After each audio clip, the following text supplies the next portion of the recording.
completed here at Jacksonville Municipal Stadium on a gorgeous day in North Florida as the Cincinnati Bengals take on the Jacksonville Jaguars. And hi everybody, Dan Hicks along with Tunch Ilkin. Two disappointing losses for both of these teams last week. The Cincinnati Bengals in seemingly of command on the Pittsburgh Steelers, but 36 unanswered points later, the Pittsburgh Steelers win the game and basically dash all of the Bengals' playoff hopes in the process.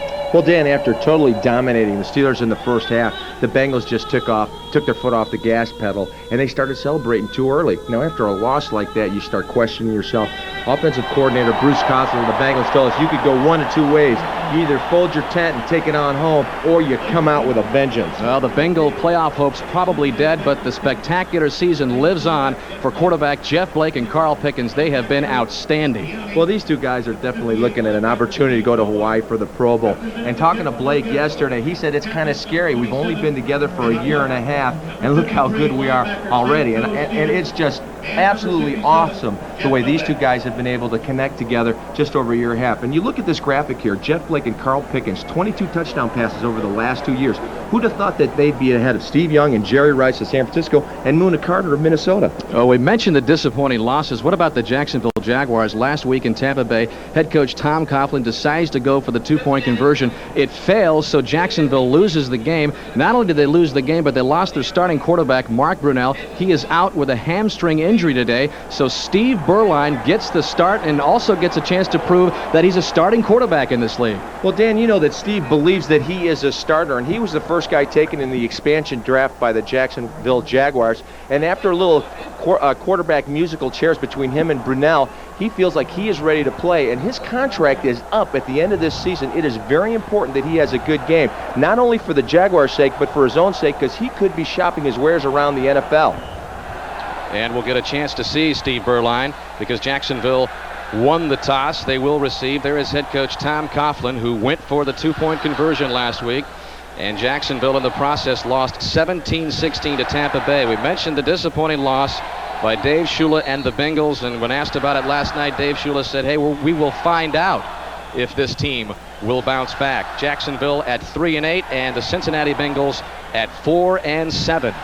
Well, Danny, you know, all week long, these guys have been shaking their heads. They're wondering what happened last week against the Steelers. This was our opportunity to have a nice shot at winning the division. And really, speaking to some of the guys last night, it almost seemed like they were really depressed. And it is very important that the leaders on this football team, the older veteran players and the coaching staff, get these guys fired up right from the start. And they have to come out hot, because if they come out slow, it could be a very long day and a long rest of the year for the Cincinnati Bengals. The Bengals had a 31-13 lead in the third quarter at home against Pittsburgh, but Pittsburgh went on to score the 36 unanswered points, and the Steelers really in command of the AFC Central as we get set for the kickoff on a beautiful day in North Florida. Back deep for the Jaguars, Lachey Maston and Curtis Marsh, but this rolls into the end zone, so Jacksonville will bring it out first down and 10 from the 20. And there is Steve Berline. He was the opening day starter here in Jacksonville, so this is his fourth start of the season. Up front for him, the rookie bookend tackles, Baselli and DeMarco, but Sean Bowens is back in the starting lineup for the first time since week 4. This is the projected offensive starting line for Jacksonville in there. Maston and Dunbar, the running backs. Jimmy Smith gets the start for Willie Jackson. He's out with a knee and ankle injury last week. He's the leading receiver. And we'll also see Pete Mitchell come in as the third down tight end. He had 161 yards receiving last week. But it is James Stewart who is in the backfield as Berline passes on first and 10. And it's to Pete Mitchell. 10 catches, 161 yards last week, and he comes up with the first down reception on the first play of the game here. As you watch Mitchell just going on a quick out here, and good protection to start the game off with Berline. Just gets it out to him for a nice catch of the first down. So just across the 31, and the pitch goes to Vaughn Dunbar, left side, and Dunbar has some good yardage on the far side. Just 25 yards rushing last week on 7 attempts for Dunbar. And the Cincinnati defense trying to stop this Jacksonville offense up front, led by Copeland and Wilkinson, the former number ones. They've combined for 14 sacks.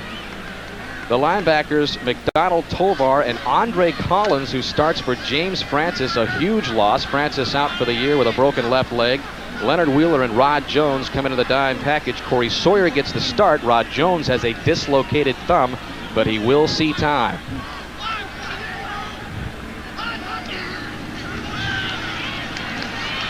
Burline pumps once and wide open at the 30-yard line. This is Rich Griffin. So the Jaguars go to 2 tight ends on their first series. One to Mitchell and one to Rich Griffith, just his 12th catch of the season.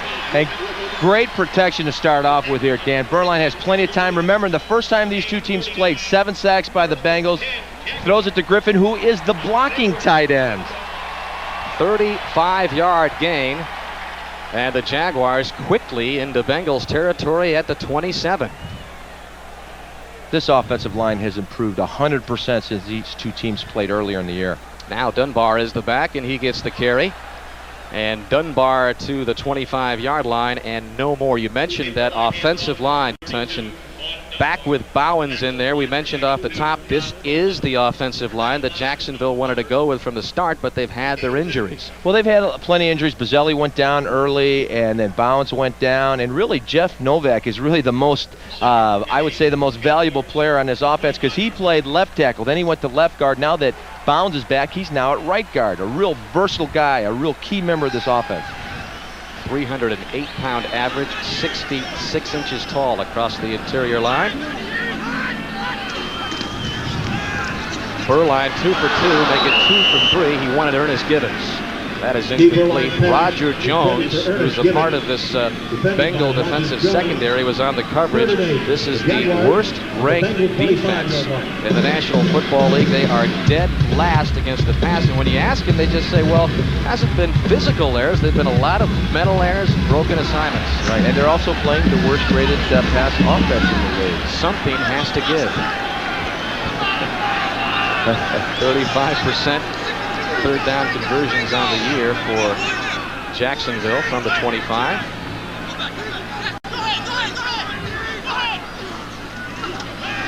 Burline working out of the shotgun, chased out of the pocket, gets it away, and it's Pete Mitchell.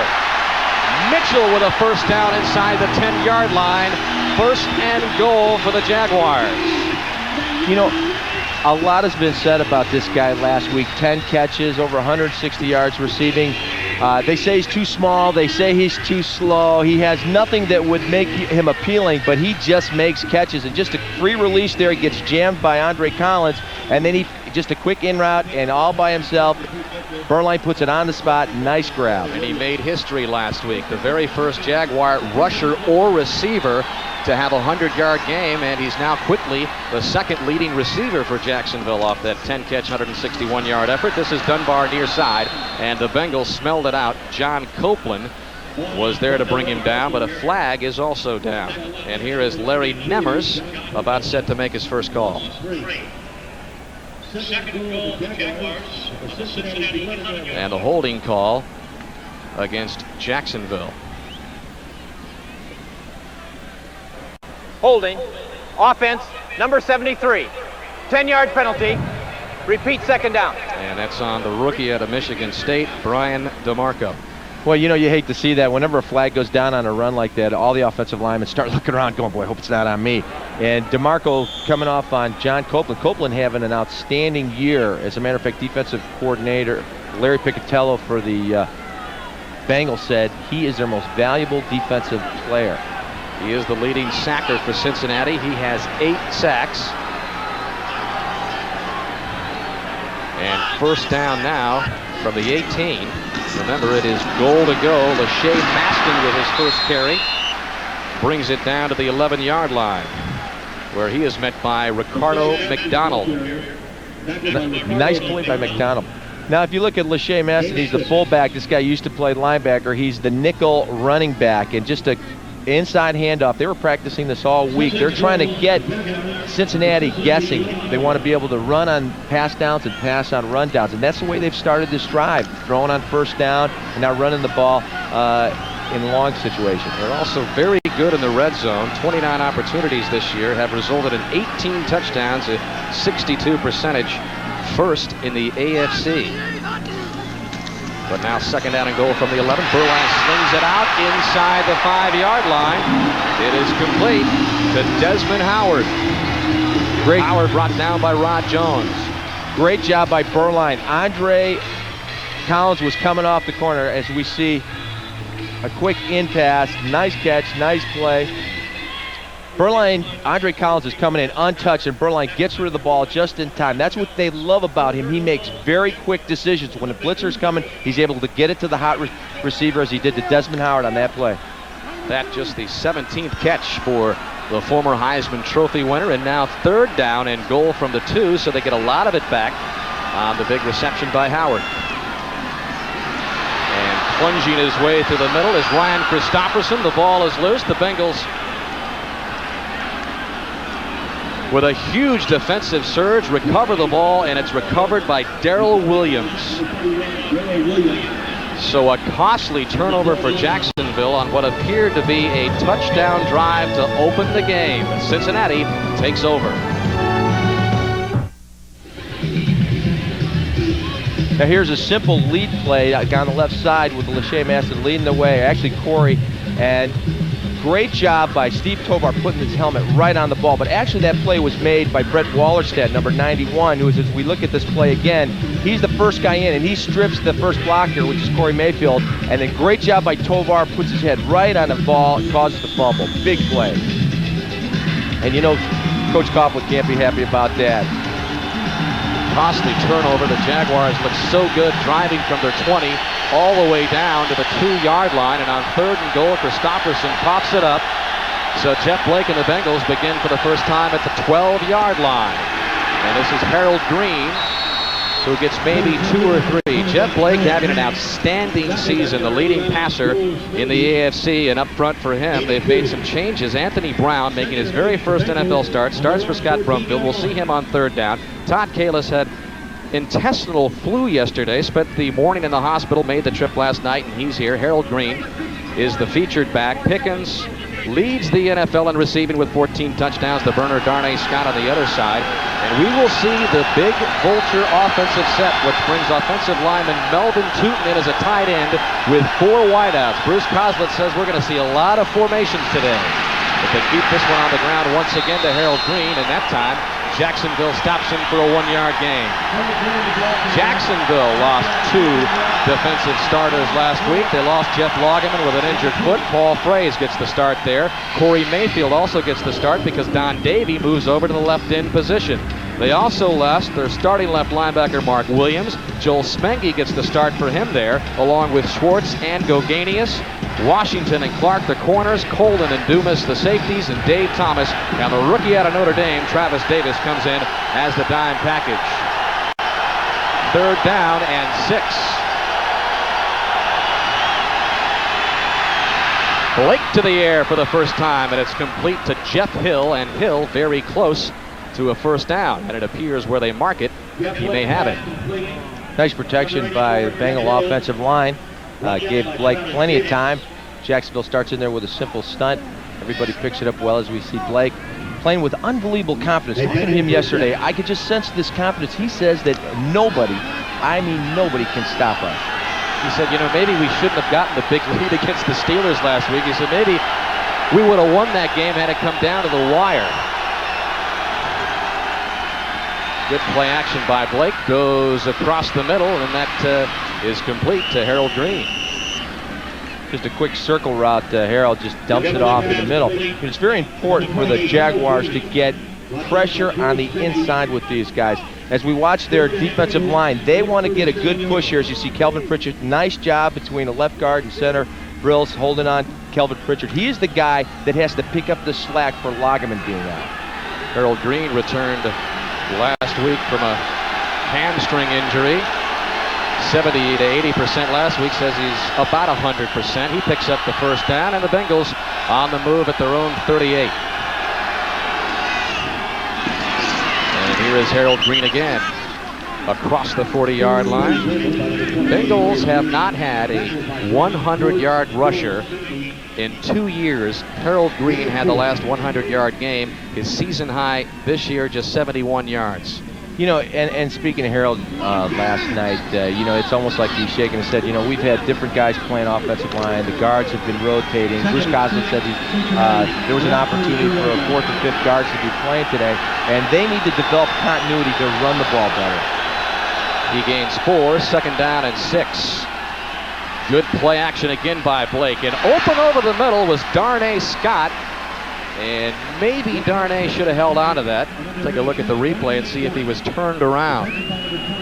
As we see Scott working on Vinny Clark, and Vinny just playing his zone. They were going to play a lot of 2-deep zone with the rotating up, and it looked like that was a catch that maybe Scott should have had. Darnay Scott had a touchdown catch last week. That was his first in a month. But the Bengals faced with another 3rd down. They need 6. That's what they've done this season.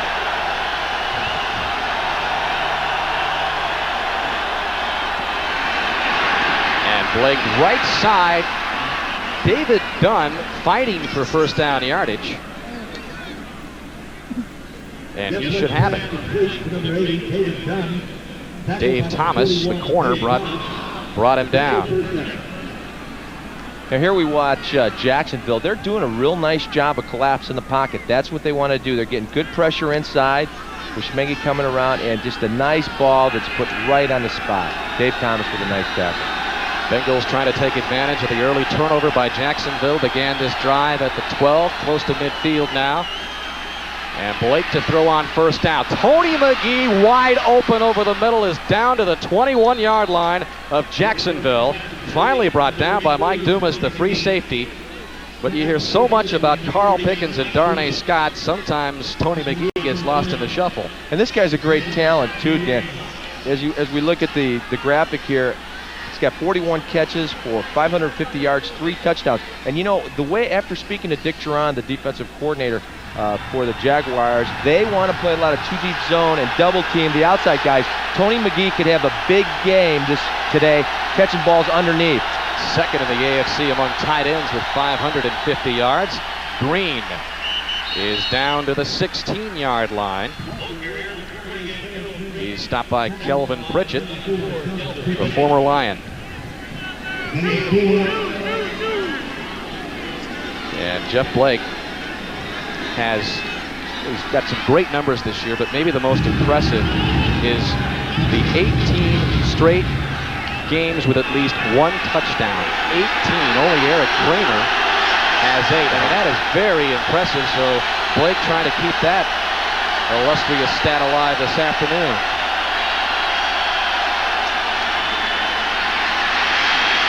Blake rolling out of the pocket, pumping once, and just throwing it down to the sideline incomplete. In fact, Jeff Blake, in 20 NFL starts, has failed to throw at least 1 touchdown pass only once. Wow. That's awesome. I mean, what could you say about a guy like that? That is just awesome, awesome numbers. And we asked him, will we see you in Hawaii this year? Meaning the Pro Bowl, and he says, you know, I hope so, but he says, you know, I hope it's not too political. Got the bigger names like Marino and Elway. Illegal motion on the offensive team. The man in motion turned upfield too soon. 5-yard penalty. Still 2nd down. It looked like Darnay Scott came across in motion. Now, when you're coming across in motion, you're not allowed to start towards the line of scrimmage until the ball's stopped. And as you see on that play, Darnay just did not have the timing down, and he started breaking for the line of scrimmage, and that's what they flagged him for. So that brings the ball back just outside the 21-yard line, and 2nd and 11.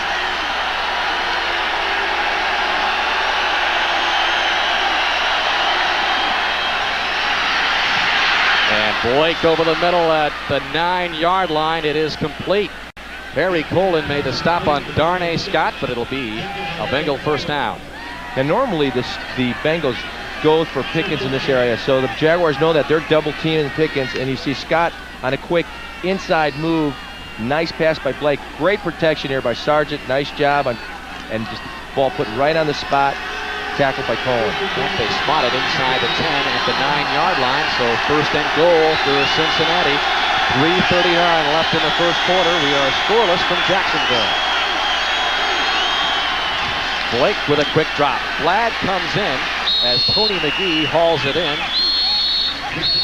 Harry Colin made the stop, but once again we'll hear from Larry Nemers.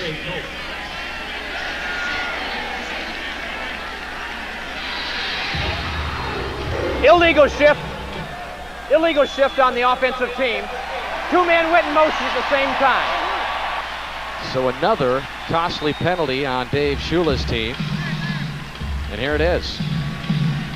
Well, I didn't quite see the flinch there, but they had two guys in motion. Now that can mean a number of different things. Whether one guy's in motion and an offensive lineman is slow getting in his stance, that would put two guys in motion. If two guys shift at the same time after the set, that would be two men in motion. Jeff Blake, 5 for 6 for 71 yards. He has hit 5 different receivers. And inside the 20, that is what Cincinnati has done, but they bring back the McGee reception inside the 5. And Blake working far side, wrong shoulder there for Jeff Cothran. Well, Cothran ran an out, or an in, and Blake threw an out, so they just weren't on the same page on that play. He was looking for his 6th different receiver there in Cothran. Once again, great protection by the Bengal offensive line, picking up that stunt in the middle, and just once again looked like Blake was throwing it to the flat, and Cothran was going up middle. Second down and 14 now.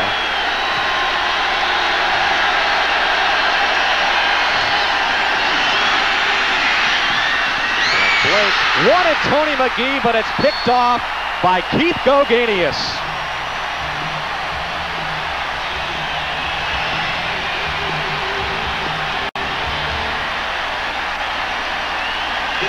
So 2 impressive drives, stall on turnovers. Jacksonville returns the favor. You're watching the NFL on NBC. The NFL on NBC is brought to you by Honda, who offers an impressive family of cars, sports utility vehicles, and minivans. By Subway. Now that's a sandwich. By GTE. With GTE, it's amazing what we can do together. And by New York Life, the company you keep. Dan Hicks with Tunch Ilkin back in Jacksonville. The first career interception for the former Bill Keith Goganius. As you watch tight end Tony McGee, number 82, come running a crossing pattern, the ball's a little bit behind him, and it hits him right in the shoulder pad, and the ball just squirts right up in the air. An easy interception for Goganius. So the Bengals and Jaguars exchange early turnovers, and now it's Jacksonville taking over at their own 12-yard line.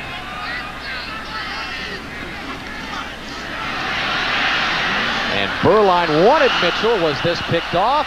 No. Andre Collins thought he might have had his interception, but that is ruled incomplete as Burline was looking for Mitchell. We're seeing a lot of tip balls today, Dan, already. Good protection. They're trying to give Steve quick reads initially to get his confidence up. Ball just overthrows, and Andre Collins looked like he had that. Very close to an interception. Steve Burline started the first 2 games, got hurt in the first Cincinnati game. Brunell came on to start against the Jets in Green Bay. He started against Houston, but then lost his job for good against Pittsburgh. As we see Von Dunbar get the carry up the middle, but Burline, Tunch, is a guy that has been around the NFL. Remember, he's played for the Cardinals, Raiders, and Cowboys. In fact, this is his 44th NFL start. And said he was shocked when he was pulled out of the very first game in the third quarter to open this season. You know, Dan, he thought he was the man. You know, they brought him in as the first expansion pick. He was going to grow with this team. You know, he's still pretty young as far as a veteran quarterback goes. And he feels like he's a starter. And I think he was just shocked that they pulled him so quick, especially because the offense was playing horrible. No offensive line early in the season. It wasn't like you could blame him for it. Says you won't see me running around much back there. I'm not the mobile guy that Brunell is, but he stands in this one and flings it out in a beautiful, no, incomplete. You know, it's funny. He says, I am not Mark Brunell. I am not going to be scrambling around back there. But what Beuerlein does real well is he moves around in the pocket. As you watch him right here, takes the snap, drops back. There's some pressure. He moves up in the pocket, finds the throwing lane, and then puts it right on the money. Well, he wanted Desmond Howard, but Howard unable to make the catch. So that brings up 4th down, and Brian Barker sends this one Corey Sawyer's way, and Sawyer takes it from the 40. A flag is down. Sawyer gets no further than the 45-yard line. Number 23. The flag has been dropped back at the 17. 5 yards to the 45-yard line. Brought down by Ryan Christopherson and James Stewart. 1st and 10, the Bengals. Well, somebody took off a little early there. The interior line has to wait till the ball is kicked. Only the wide guys, the chasers, are allowed to go down on the field right from the snap. It was a 39-yard punt by Barker, who's 3rd in the NFL in net punting, 4-yard return, so 35 net there. Ineligible player downfield on the kicking team, number 38. 5-yard penalty, free kick. Coughlin saying, you know better. What's the deal here? Well, they mentioned the number 38. So that is Dumas, Mike Dumas. And so the Bengals will make the Jags march it back. And Barker will punt from the middle of his own end zone. And he's not in on this kick, Dan. They pulled him out. Ooh, Tom's rough. Make a mistake. High hanging punt by Barker. Sawyer calls for the fair catch at the last second at the 49-yard line of Jacksonville. 1 minute, 40 seconds left in the first quarter. Still looking for the first score. Now, while we're away, that is fullback Jeff Cothran heading to the locker room. We'll try to have a report on why he's headed there. He had a bag of ice in his hand. I don't know what he was icing, but he was carrying a bag of ice. We'll try to find out where he'll put that bag of ice. As the Bengals just inside Jacksonville territory at the 49. Blake rolling right and tossing this one out of bounds. The Bengals had the interception. Blake's 10th of the season on the previous series. They had the ball 11 plays, chewed up almost 7 minutes. But like Jacksonville, came away empty on an impressive drive. Well, on that play, Blake just ran a simple naked boot, and Melvin Tootin was in there at right tight end. And if I was Melvin, I'd be a little hot right now because he was wide open.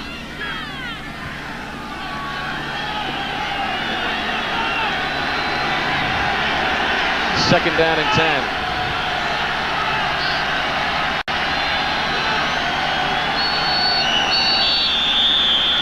Flags come in to stop the play. Penalty flag. Looked like Paul Fraze was jumped offside. Now whether he was drawn or not, let's hear. Prior to the snap, false start, 77 offense, 5-yard penalty, still second down. And that is on Kevin Sargent. Well, Sargent working against Paul Fraze and just flinched a little bit. Maybe heard something he thought was the count and then realized it wasn't. That's always embarrassing for an offensive lineman when you flinch like that and they get all the flag. I mean, you kind of hope you go unnoticed, but... And hope the announcer doesn't call your name. Is your name called, Tunch, very often in your 14-year illustrious career with Pittsburgh? More than I care to remember. That moves the Bengals back. On the draw is Harold Green, and Green gets a lot of it back, but still short of the first down inside the 45. Let's check out other scores elsewhere on this NFL Sunday. Indianapolis has an early lead over Miami. Greg Gumbel. And Dan, it's thanks to Jim Harbaugh. We talked about him in the pregame show. his effectiveness late in the game. How about early on? 2 possessions, 2 touchdown passes. That's a 35-yarder to Aaron Bailey. The Colts lead the Dolphins 14-0 late in the first quarter, Dan. All right, Greg, thank you very much. Just about a minute left in the first quarter. Scoreless. Bengals faced with a 3rd and 5 from the Jacksonville 45. Blake guns it over the middle, incomplete. Intended for David Dunn, but good coverage by Dave Thomas, and that'll bring up 4th down and the punting unit for Cincinnati. Oh, we got a little action there, Dan. A little shoving, it's getting a little chippy. I mean, that's the way it should be in the AFC Central. You know that? I mean, that's the way it is with Houston and Cleveland and Pittsburgh and Cincinnati. Might as well Jacksonville. Got to jump right into it. But a nice job by Dave Thomas jumping that quick slant. Dave Thomas had a partially blocked punt last week. Looked like he was heading off the field there, but there is Desmond Howard back to receive the punt by Lee Johnson. Mentioned 2 good punters today. He leads the NFL in net average with nearly 40 yards a punt. And a flag has been dropped back at the 11-yard line. And that should be delay of game. A lot of flags getting tossed out here this early, Dan. Reset the play clock to 25 seconds. We were allowing the defensive team to match up. Oh, so the penalty was on the clock. Or actually the clock keeper, because he didn't reset. There's a look at Lee Johnson, 11-year veteran, and the left footer hangs it Howard's way, and he calls for the fair catch at the 11-yard line. We're still in the first quarter, 43 seconds left. The Bengals and Jaguars scoreless in Jacksonville. Last week in Tampa Stadium, it was Mark Brunell as they began the 4th quarter on this 9-yard touchdown run. It was the last play that Brunell played, because right there, he injured his hamstring. Steve Berline came in to finish the game. So Mark Brunell is inactive today. You know, that's a weird injury, because usually you pull a hamstring sprinting downfield. I mean, that's so goofy. Who hurts their hamstring falling down? And I know that Mark's probably going, how did I even do that? It originally looked like he bruised his hip.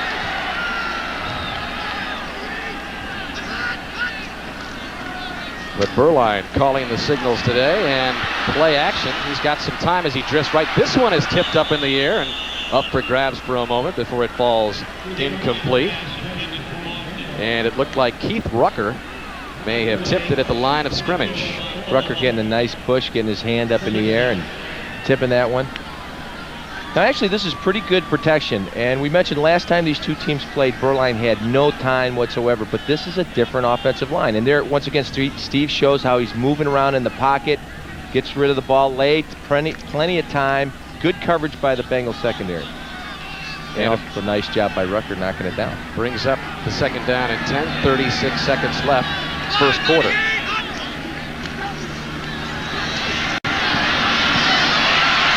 And Berline simply throwing this one out of bounds.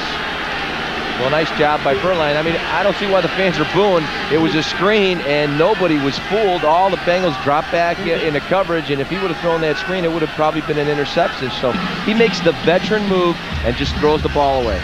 And in talking with Steve and the coaches for Jacksonville Touch, they talked about Mark Brunell may have been the perfect quarterback to be in there early in the year when this offensive line was just developing, because he could move around and he could escape and make things happen. In fact, it was Kevin Gilbride, the offensive coordinator, who said, hey, Mark Brunell was our offense, especially early in the season. Berline will go down for the first time today. Cincinnati has the sack, and that will be number 99, Dan Wilkinson. 7th sack of the season for Wilkinson. Well, Big Daddy is really finally playing like they projected him, and he was working on right guard Jeff Kovac.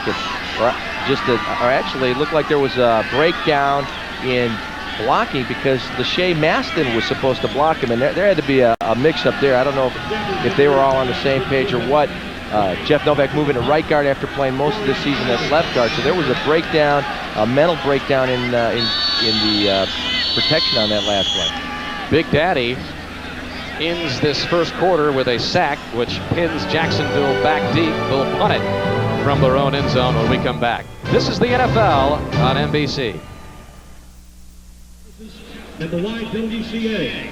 Big Daddy picks up the sack for Cincinnati and pins Brian Barker back deep. But Dave Shula told his team this week, told them about the time when he was an offensive coordinator with Dallas. They started the season at 3-7. They got to 7-7, and as it turned out, they got a lot of help from a lot of teams because the last 2 games, they needed to win just one of them to get into the playoffs. He told his team that story this week, but what he didn't tell them was that Troy Aikman ended up getting hurt, and they ended up losing the last 2 games, so they were out of the playoffs. So trying to inspire his team with some comeback playoff hopes. Corey Sawyer hauls it in at the 46 and strings Jacksonville special teams out and turns in a pretty good return. But a flag has been thrown at the 49. James Stewart ran him out of bounds. Looked like that someone came in there and got a clip. Usually when you set up a wall, you got to be very careful and make sure you get your head in front on the blocks. Sometimes when guys are running across the field and you're coming back to them, it's easy to catch him in the back. And what the refs are looking for is what side of his body is your head on? Is it on the front side or the back side? Well, it's been a slow-moving first quarter with all the penalties, and they begin the second quarter with another yellow flag.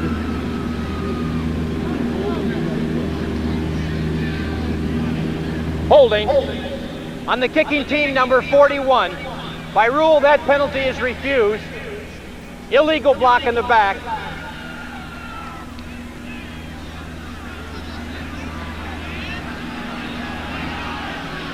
Well, go ahead, finish it. Illegal block in the back on number 28 during the return. That penalty will be enforced 10 yards from the spot of the foul. Cincinnati's ball. So Harold Green is tagged for the illegal block. Dave Thomas's number also mentioned. And he's now pleading with Larry Nemmers, who will have none of it. There's Tom Coughlin. A lot of discussion this week, Tunch, about the two-point conversion call. What are your thoughts on that?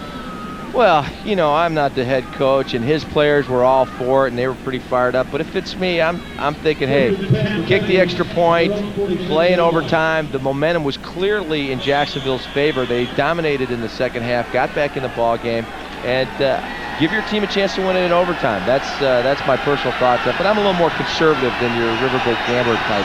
Well, we'll hear from Tom Coughlin after this play, get his thoughts on what went through his mind as he called the two-point conversion, which failed and ended up with a 17-16 loss to Tampa Bay as Harold Green gets the call and gets close to midfield. So here is Tom Coughlin on his call and strategy last week. Looking at the tape, you know, I'm even more convinced that it was the right call. We had driven the ball 96 yards. We were clearly in control. They were reeling. They were tired. There wasn't as much pass rush. All of those things were factors involved in the decision. Cincinnati from midfield. Here is the pitch to Harold Green, and Harold Green has first down yardage. And he is up to the 43-yard line. And I guess, you know, I was thinking and assumed, and I think Steve Berline, who was the quarterback at the time, assumed too that they would go for the kick, tie the game. But I guess with all the injuries also that Jacksonville had suffered on the road, an expansion team out of the playoffs, I can see his point. Well, yeah, and you know, Bill Carr was going to do it against the Bears a couple weeks back when they were going in for the tie. But the Bears called timeout, and he changed his mind. And Coughlin tells us with such conviction, how can you argue with him? It was the first team to go for two for a win in the final minute of the game since the two-point conversion came into effect last year. So it's kind of fun to see the strategy, the two-point conversion come down at the end of the game like that for the first time in that situation. As Eric Bieniemy got the call for Cincinnati on the 1st and 10. You know, Cincinnati is trying to establish the run. They've been running the ball a lot better the second part of the season than they did early. They're starting to get a little more continuity as you watch Bieniemy take a sprint to the left and just follow his line, pick the hole. They do a lot of zone blocking the Bengal offensive line, and they take one man outside of where they're at and let the back find the hole. The enemy picks up 5, second down and 5. Deep drop by Blake. Sets up the screen to the enemy, and the enemy is inside the 30, inside the 25, and down to the 21-yard line of Jacksonville. Harry Colin and Brian Schwartz made the stop, but it was Anthony Brown, touch in his very first NFL start, who had a good block to help spring him. Nice screen, set it up nicely. A.B. Brown's out in front. As we watch, Blake just drops back. The enemy checks to block on the left of your screen, number 21, then bleeds out, and there's A.B. Brown waiting for the go call. Nice block there on number 99, Joel Schmanke. First down. Eric Bieniemy had a good game in the first meeting against Jacksonville. Blake stands in there, pumps once, and has a lot of room on the right side, and skirts out of bounds inside the 10 at the 9. It'll be 1st and goal for Cincinnati when we come back. But first, let's get an update on the doings in Rich Stadium from Greg Gumbel. All right, Dan, in Buffalo, Drew Bledsoe and the New England Patriots on the board from 6 yards out. His favorite target is tight end Ben Coates on the receiving end of a 6-yard touchdown pass. And that breaks the tie, the extra point. This is a little stop action for you, Dan. It's 10-3 New England. All right, Greg, thank you very much. Scoreless still here in Jacksonville, opening moments of the second quarter, as the Bengals take a timeout, their first of this first half. You're watching the NFL on NBC. Back in a moment. Well, you see number 61, big Melvin Tootin. He goes 320 pounds. Caught his second pass of the season last week. Oh, they're sending him out of the game. Yeah, we thought they were going to go. He's the go-to guy in the red area for touchdowns. You're right. They threw him a pass last week against Pittsburgh, and all the Steelers defense converged on him. It was like, let's kill the big guy with a ball. Well, Bruce Coslett, who calls his different offensive plays birds of prey, as the hawk, the vulture, the eagle. I guess the only thing next left is the condor, and I guess it would have to involve anything big, though, involves Melvin Tootin. We mentioned the big vulture offense. That's when Tootin goes in as the tight end and with 4 wideouts. Well, I don't think Tootin on the sideline for this play. And Blake gives it to Green, and that'll bring up second down and goal. Bruce Coslett also told us, Tunch, we've really had to outscore people this season because the defense has been ranked last in the NFL. So his squad has had to put up a lot of points on the board. 31 last week against Pittsburgh, 32 the week before at Houston. Reports eligible for Cincinnati. And there's Larry Nemmers announcing Tootin reporting as an eligible receiver. Second down and goal from the 8-yard line for Cincinnati. 11 minutes left in the first half. Blake pumps once and then tries to squirt it out to Harold Green, incomplete. Third and goal. Well, you know who the primary receiver was on that? Our buddy Rootin' Tootin. Just a quick release. He acted like he was going to block as you watch number 61 here. Gets a little shot on Don Davey and then just nice swim move, and he's open. And that's where Blake pumped, and he decided to go the secondary receiver. I guess he didn't think he was open quite enough. I mean, at 320 pounds, it's hard to miss him. He's kind of Coslett's big toy in that offense. He says he'll be a starting offensive lineman next year, but they brought him in as a receiver as well this year. Third down. Blake, this could be a design play as Blake gets in for the touchdown. Nice job on the quarterback draw. It was designed, Dan. As you watch the offensive tackles, they're punching upfield the defensive ends on the pass rush, and they're going down to pick up the stacked linebacker. And it just opens up nice as we're looking right at number 8, Jeff Blake. You see the draw. You're moving your guys to the outside. Nice job by Tony McGee getting a block on Goganis. And Colin can't stop him before he gets into the end zone. Nice job by Blake. 8-yard touchdown run by Jeff Blake. Breaks the seal on the scoring here. And Doug Pelfrey with Lee Johnson, the holder, tacks on the extra point. Third career rushing touchdown for Jeff Blake. And that gives Cincinnati a 7-0 lead with just under 11 minutes left in the first half. The NFL on NBC is brought to you by Buick and your local dealers. Remember Buick, the new symbol for quality in America. By IBM, solutions for a small planet. By Coors Light, shipped cold to preserve the clean taste of the Rockies. Coors Light, tap the Rockies. And by Baked Tostitos. You got Tostitos, you got a party.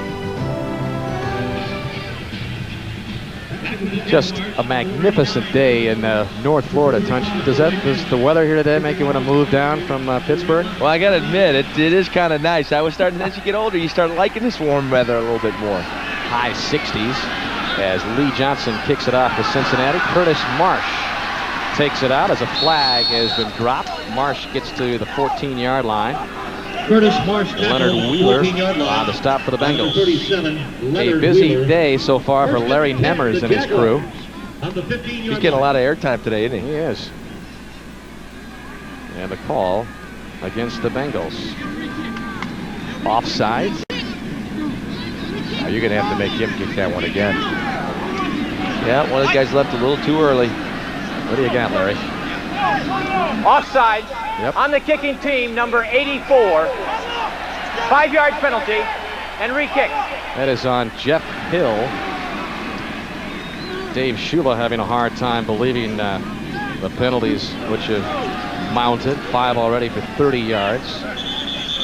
Jacksonville has a couple as well. And we'll take this time to remind you of the Office Depot Father-Son Challenge. It comes your way next Saturday. This is really a unique first-kind event. Our own Johnny Miller joins golf legends Lee Trevino. Raymond Floyd is there, and they're teaming with their sons for the inaugural Office Depot Father-Son Challenge. Coverage begins next Saturday at 4 o'clock Eastern Time on NBC. I cannot wait to get out to Vero Beach for this, Touch. Well, you know, Danny, I'm going to watch you, and I'm going to watch with my son Tanner. Just figuring it's a father and son day. We'll make it a family affair, and we'll be watching. Like I said, that's my buddy Dan doing this. Well, that's good to hear, especially from a non-golfer like you, Touch. So they move Lee Johnson back to the 25, and Curtis Marsh will give this another run from the 6. Across the 25, 30. And a 25-yard return for Marsh. Darrell Williams makes the stop as you take a look at some of the rest of the scores around the NFL. New England leading Buffalo. The Bills have been a surprise, 8-3 coming into that game. Kind of sneaking up on everybody. Jim Kelly's thrown a couple of interceptions. Look at the Colts have lengthened that lead. Wow. 17-0 over the Dolphins. What happened to Miami after the great start? You got to ask yourself, you know, I was not convinced at the beginning of the year that Miami is as good as everyone said. First of all, they can't stop the run, and they can't run the ball. They have Danny Marino, but they got to be more of a football team than that.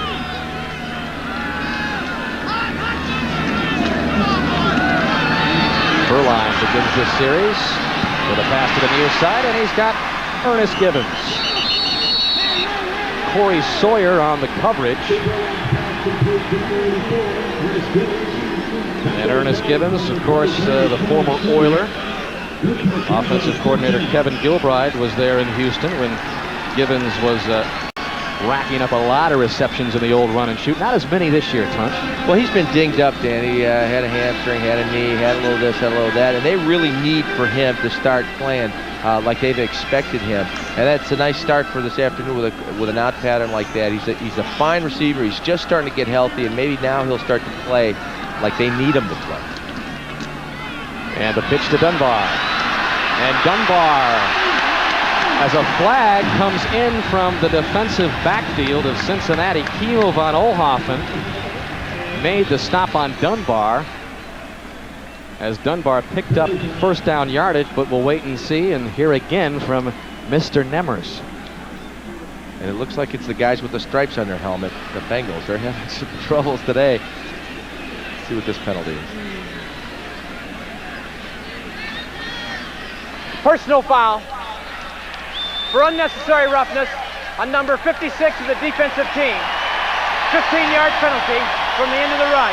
First down. Tack on 15 yards to the big gain by Dunbar. The penalty on Ricardo McDonald.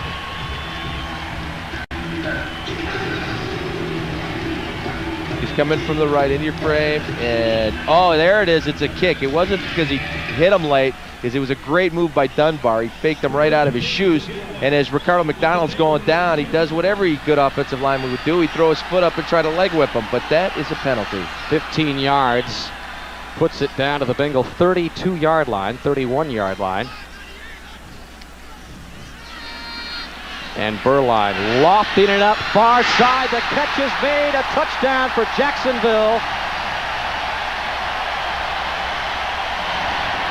And it's Jimmy Smith.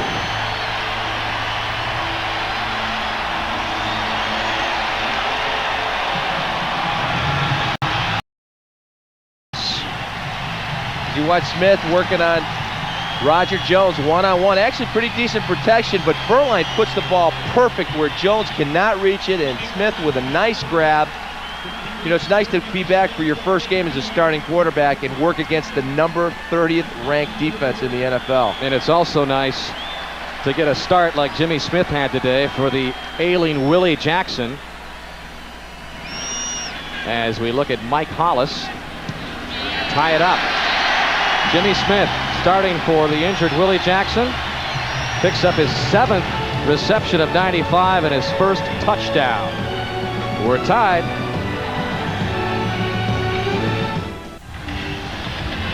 Jimmy Smith was a second-round pick of the Dallas Cowboys in '92. Out of football last year, Touch. He was cut by the Cowboys and the Eagles in the preseason. He's got his first career NFL touchdown, and Jacksonville has tied it up at 7-all. From the 8-yard line, it's David Dunn. And Dunn carries the scrum up across the 30-yard line. David Dunn returns Mike Hollis' kick. As you see the tackle there, number 98, Corey Mayfield. It's very unusual to have a 300-pound guy running down under kicks. I mean, he must be a great athlete because he's the fullback on the short yardage offense. He's 300 pounds. I mean, this guy is a freight train. Hey, man, when he gets 300 pounds going forward like that on a 40-yard sprint, let's watch him here. I know he donked somebody. Boom! Boy, that'll clear out your sinuses, that's for sure. That'll clear out the middle of the field. Did he have a hit or what on Bobby Joe Edmonds last week in the Tampa game? On special teams as well, as Harold Green brings it out. Jacksonville sniffs it out in a hurry, led by Mike Dumas. The guy that really makes that play is number 92, Don Davey, who's the left defensive end.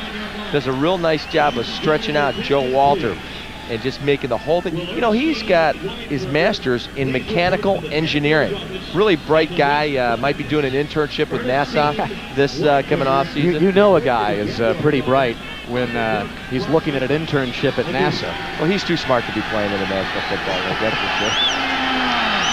He's a first 4-time academic All-American in NCAA history, Don Davey. Second down and long, they dump it over to Eric Bieniemy. Eric Bieniemy spins his way to the 40-yard line. He's close to a first down, he'll be short.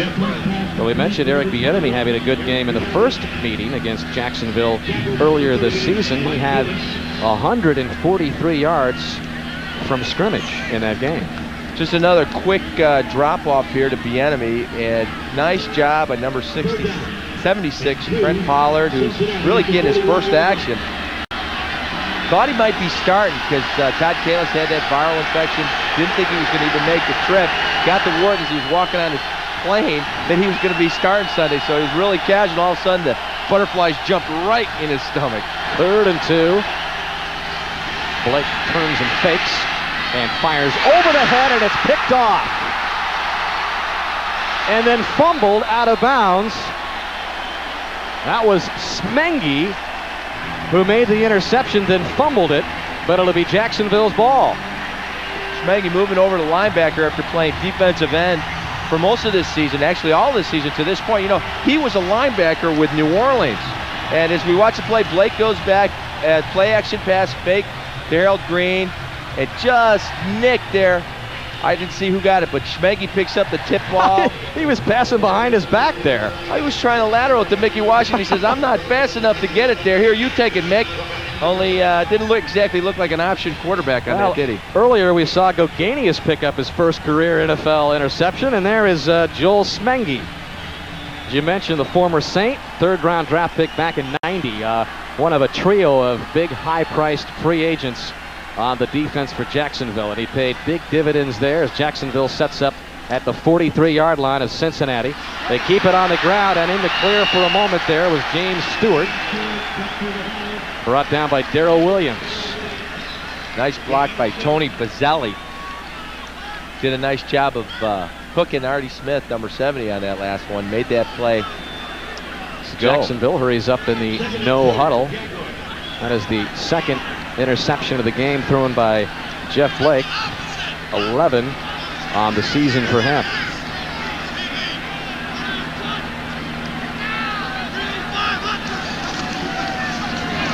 And Stewart again, and the Bengals there to put the clamps on him. The leading tackler of Cincinnati led the way there, Steve Tovar, and it's amazing that he has played with all the injuries he's had. He said, I have a pin in my foot. I have 7 screws in my hand. I got holes in my knee from arthroscopic surgery earlier in the season. He played just 9 days after getting his knee scoped, but his motor is always running out there. You know, he's your prototypical middle linebacker. He's big and he's strong and he's fast and he's a bright kid from Ohio State, and he loves to play the game. He's a throwback, and he was back after 9 days from arthroscopic surgery on his knee.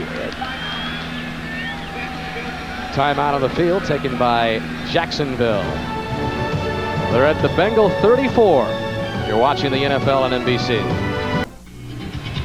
Well, Tunch, Jacksonville shows us to hurry up and then calls a timeout. So some confusion perhaps. Well, it was funny because they said they wanted to speed up the pace of the game, but it's kind of unusual going into a hurry-up offense, a no-huddle look with 6.5 minutes left in the second quarter. Now, of course, unless you're Buffalo or some of the teams that like that, you're Tampa. And then they came up to the line. They ran 2 plays in a hurry-up, and then they were getting ready to run the third, and then they went back. They said, wait, let's get in a huddle.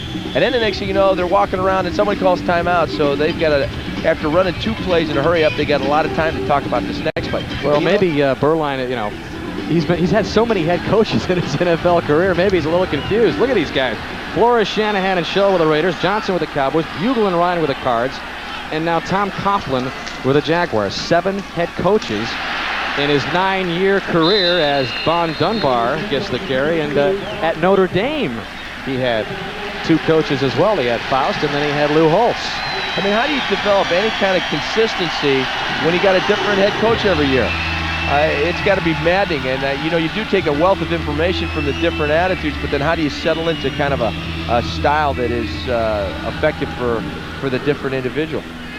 Well, the numbers for Berline there. They get the first down with this drive alive at the 31-yard line. 5:40 left in the first half. Bengals and Jaguars tied at 7. And to give to Stewart. Stewart down to the 27-yard line. James Stewart was the 19th pick overall, 4th running back chosen. He was the Jaguars' top draft pick, Tennessee's all-time leading rusher. As we watch Stewart, it's just a sprint play to the right. Get the guy on, you get a hat on him, let him pick the hole. Nice job by Brian DeMarco on John Copeland. This is a good offensive line. I'm really excited. I mean, after seeing them early in the season, they were just awful. This is a totally different offensive line. Same guys in most spots, but just they're playing 100% better. Was it Gilbride who referred to them as the Bad News Bears earlier on in the season? Bad News Bears. Another timeout. Well, the play clock had flashed double zeros, but Jacksonville takes its second time out of this first half with 4:48 remaining. Cincinnati and Jacksonville deadlocked at 7.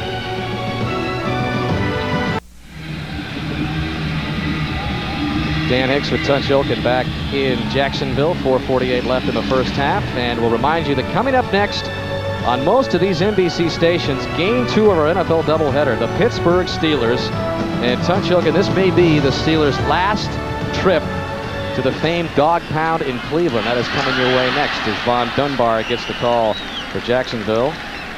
And I know you, along with a lot of former Steelers and present Steelers, sad to see that come to an end. Well, you know, it's the end of a great rivalry. I mean, that's my favorite. Outside of Three River Stadium, Cleveland Stadium was my favorite place to play. Just the hostility of the fans. I mean, the sun never shines there, and they hate you. It's great, man. I used to love playing there, and it's sad to see that rivalry has really come to an end. Not a lot of noise made so far today from this 70,000 plus crowd at Jacksonville Municipal Stadium. 2 for 5 on third downs today. This one juggled around and not able to make the reception this time was Rich Griffith. Andre Collins, the linebacker for Cincinnati, there on the coverage. And that will bring up 4th down and 2.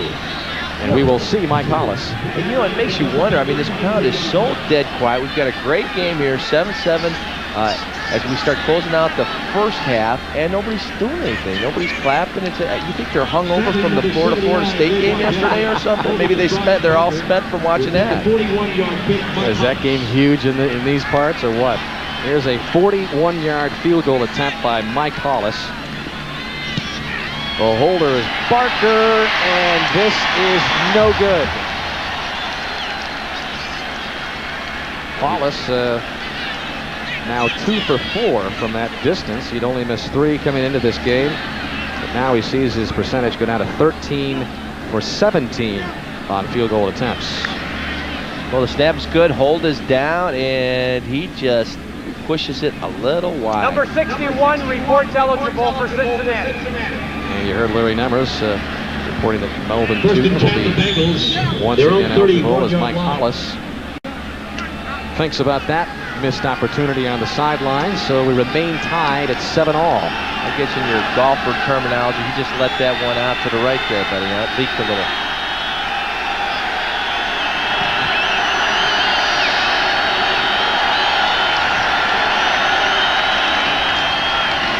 And up the middle, Harold Green for a short gain. Let's get another update on the goings-on of Buffalo from Greg Gumbel. All right, Dan, the Bills coming right back against New England. This is Bill Brooks on the receiving end of a 32-yard touchdown pass from Jim Kelly. Brooks has scored 10 of the last 14 touchdowns scored by Buffalo with a field goal added. The Bills lead New England 12-10. Back to you, Dan. Thank you, Greg. He's got to drive a stake through the Buffalo Bills. Just will not die. Cincinnati from its own 34. Blake back to pass, and here is Troy Sadowski with a rare reception. Sadowski's 4th of the season. Kenny Clark on the coverage. He's the backup tight end to Tony McGee with Derek Ware inactive today. 3rd down. As you watch Sadowski, 87, releasing to the flat on your right side. Just a quick out. Ball's right on the spot and very close to a first down. 7th receiver chosen today by Jeff Blake. They are really spreading it around, and Carl Pickens does not have 1 reception. How surprising is that with just 2:40 left in the first half? And Blake tries the sneak on 3rd and about a half foot. Jeff Blake carries. Stopped by Don Davey and killed him. I remember it was last week when the Bengals tried a quarterback sneak on a 3rd and 3. And there was some talk during the course of the week whether Dave Shula knew it was 3rd and 3 or 3rd and 1, because that's what he alluded to it as in the post-game press conference. Yeah, there was an unusual formation there. Number 36, James Joseph, was right on top of the tackle. His head was almost touching his backside. And really kind of strange. Usually they put those guys in the backfield, but trying to just get a surge. And getting back to what you were saying last week, there was some confusion. People were questioning why he went for it, a quarterback sneak on 3rd and 3. And Blake told us that, hey, it was open. Greg Lloyd just made a great play. Well, the Bengals pick up the first down on that sneak by Blake. And we've reached the 2-minute warning in Jacksonville. The Bengals and Jaguars tied at 7. This is the NFL on NBC. 2-minute warning here in Jacksonville. I'm looking forward to the second plane of Jurassic Park on NBC tonight. Well, I'm going to watch it. I hope I'm home in time because, you know, it'll be edited for television, so that means I can watch it with my kids. And you may want to note the special time, Tunch. At 8:30 Eastern Time, 7:30 Central, Jurassic Park, right here on NBC. Get the popcorn going. It's a beauty. Well, Jacksonville calls this the jungle here at Jacksonville Municipal Stadium.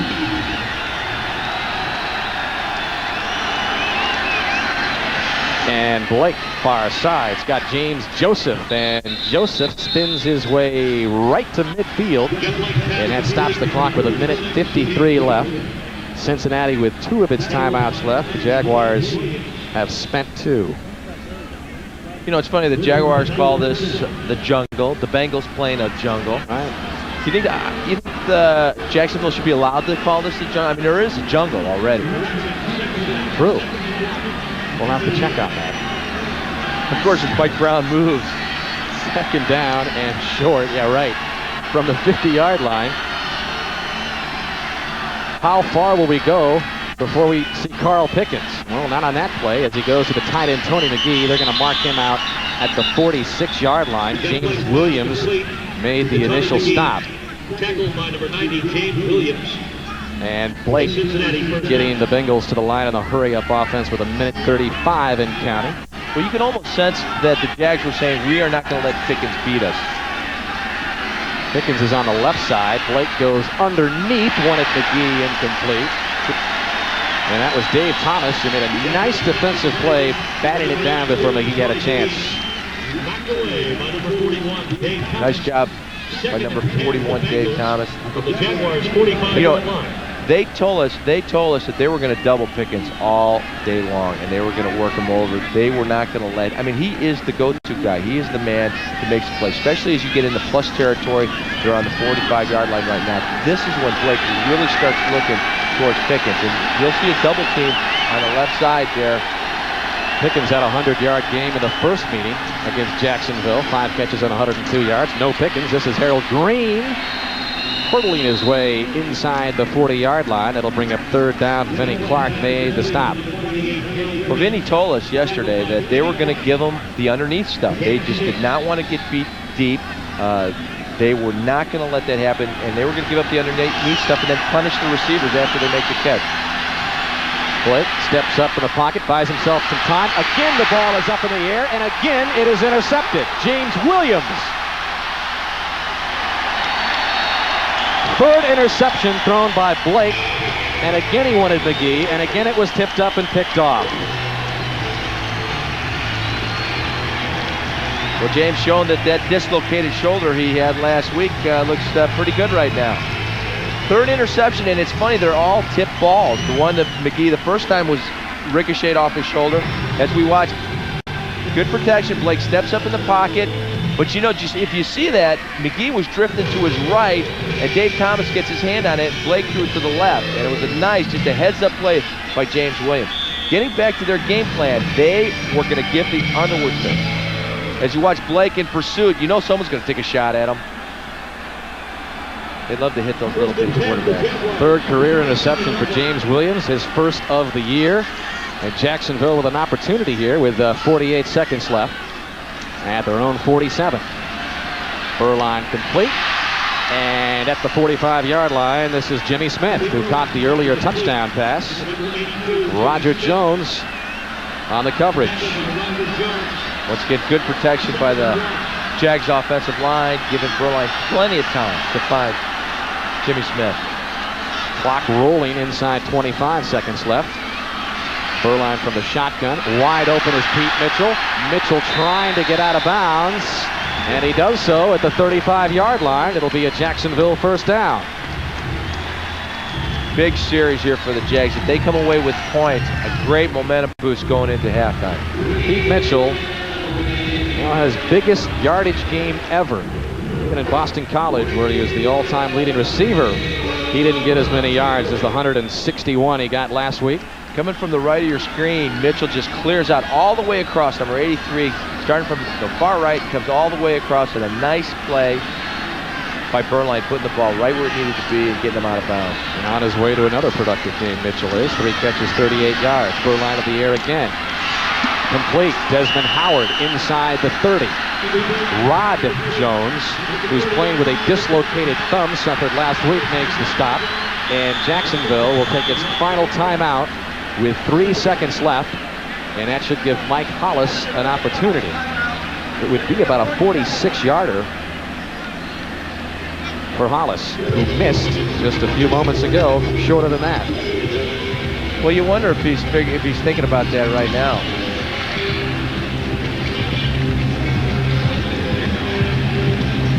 And coming up at halftime, Domino's halftime report with Greg Gumbel and Mike Ditka and Joe Gibbs. Wait for scores and highlights.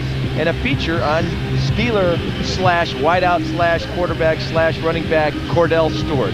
Touch, you do that so well. In fact, I think I'll leave all the promos to you for the rest of the game. Deal? Oh yeah, I'm just, give me every. I saw the pizza and I got excited. I saw the Domino's pizza. Hollis missed from 41 yards earlier. This officially a 47-yard attempt for Hollis. And he pushed that last one, so let's see if he hooks this one. Blocked. So Hollis doesn't even get a chance, and it looked like John Copeland, who has been playing great football, as this is Andre Collins running it out. And he's got some speed. The ball is live, so they'll have to bring him down to finish off the final play of the first half. That was bizarre. It was like everybody stopped. They didn't realize it was a dead ball. Everybody was getting ready to walk off the field. Andre Collins picks it up, and that could have been a touchdown going the other way. Yeah, so Dave Shula, the beneficiary of a couple of missed field goals by Jacksonville. They had their opportunities, but Hollis misses from 41, and his 47-yarder is blocked. We are at halftime, and we'll be back with the Domino's Pizza NFL on NBC halftime report right after this. At halftime, the Jacksonville Jaguars and Cincinnati Bengals tied at 7. Dan Hicks back with Tunch Ilkin, and some thoughts on this first half. Carl Pickens has yet to make a reception. Jeff Blake hasn't found him the ball. And in the meantime, Jeff Blake has thrown 3 interceptions, so Cincinnati's big, high-powered offense has been struggling. Well, the Jags decided they were not going to let Pickens beat them. I mean, that was their game plan coming in. They were going to double-team him all day. They were going to give up the underneath stuff, and they just did not want to get beat deep. And it's funny because last time Blake struggled was down here in Florida, in Tampa, also on grass. So Jacksonville kicks off to begin, and Jeff Hill takes it at the 2 or 3 yard line. Good return by Hill across the 40, and finally dragged down from behind, close to midfield. I remember it was Hill who took the lateral pass on the opening kickoff against Pittsburgh last week from Dunn. He's a former running back at Purdue and has been impressive. Well, that was a beautiful play in the opening kickoff last week at Riverfront Stadium. Look at the Coors Light halftime stats. You look at the 3 turnovers by Cincinnati. Those are the 3 picks by Jacksonville and just 1 for the Jaguars, but they missed a couple of field goal opportunities in the first half. Hollis missed from 41 and also had a blocked field goal from 47. But the Bengals begin an excellent field position here, but Troy Sadowski is met in a hurry by Mickey Washington. Where he got drilled by Mickey. Just a quick out pattern to Sadowski. Blake looks like he's throwing the ball just a little behind his receivers all day today. Even that one, it wasn't right where, normally the thing that receivers love about Jeff Blake is he puts it where you can catch it and then you can take it and run. And even the passes that he's completed today have been a little off, a little behind, a little low. Just the second game played by Cincinnati on natural grass. As Blake hands off, Harold Green, but the other game, Tunch, was played just down the way in Tampa, and that was a game that Jeff Blake referred to as really the ugly game of the year when things were not going right at all, and that was the only other game on natural grass. He struggled a little bit. 61, Melvin Tootin's in at the eligible position. And Tunch, this is the big vulture set. That's right. 4 wideouts, no backs.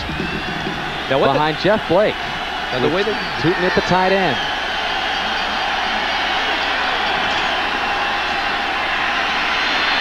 And Jeff Blake ends up, he was going to run it, but gets it away to Darnay Scott, and Darnay Scott is on the loose. And inside the 20, broke 2 or 3 tackles before he's brought down at the 15, but a flag is also down. Back at about the 46. Looked like he was over the line of scrimmage when he threw that one. I mean, it almost looked like one of those touch football games where you cross the line and you run back and you try to throw it, and I think they got Blake. Yep. Crossing the line of scrimmage and throwing the ball. Well, he saw a wide open Darnay Scott and just couldn't help himself. So bring it back. Illegal forward pass. Number 8 of the offensive team threw the ball beyond the line of scrimmage. 5-yard penalty. Lost it down. As you watch Blake, drops back, has some time, doesn't see an open receiver, and he starts scrambling, and right here decides to dump it off to Scott. And Scott does a nice job making people miss. You know, they brought that formation with Tootin in really to help put him one-on-one against Don Davey, and then it allows Joe Walter, the right tackle, and 62 Todd Kemp, the right guard, to squeeze on Kelvin Pritchard, who's really their best pass rusher since Lagerman's out. Kozlett to the punt.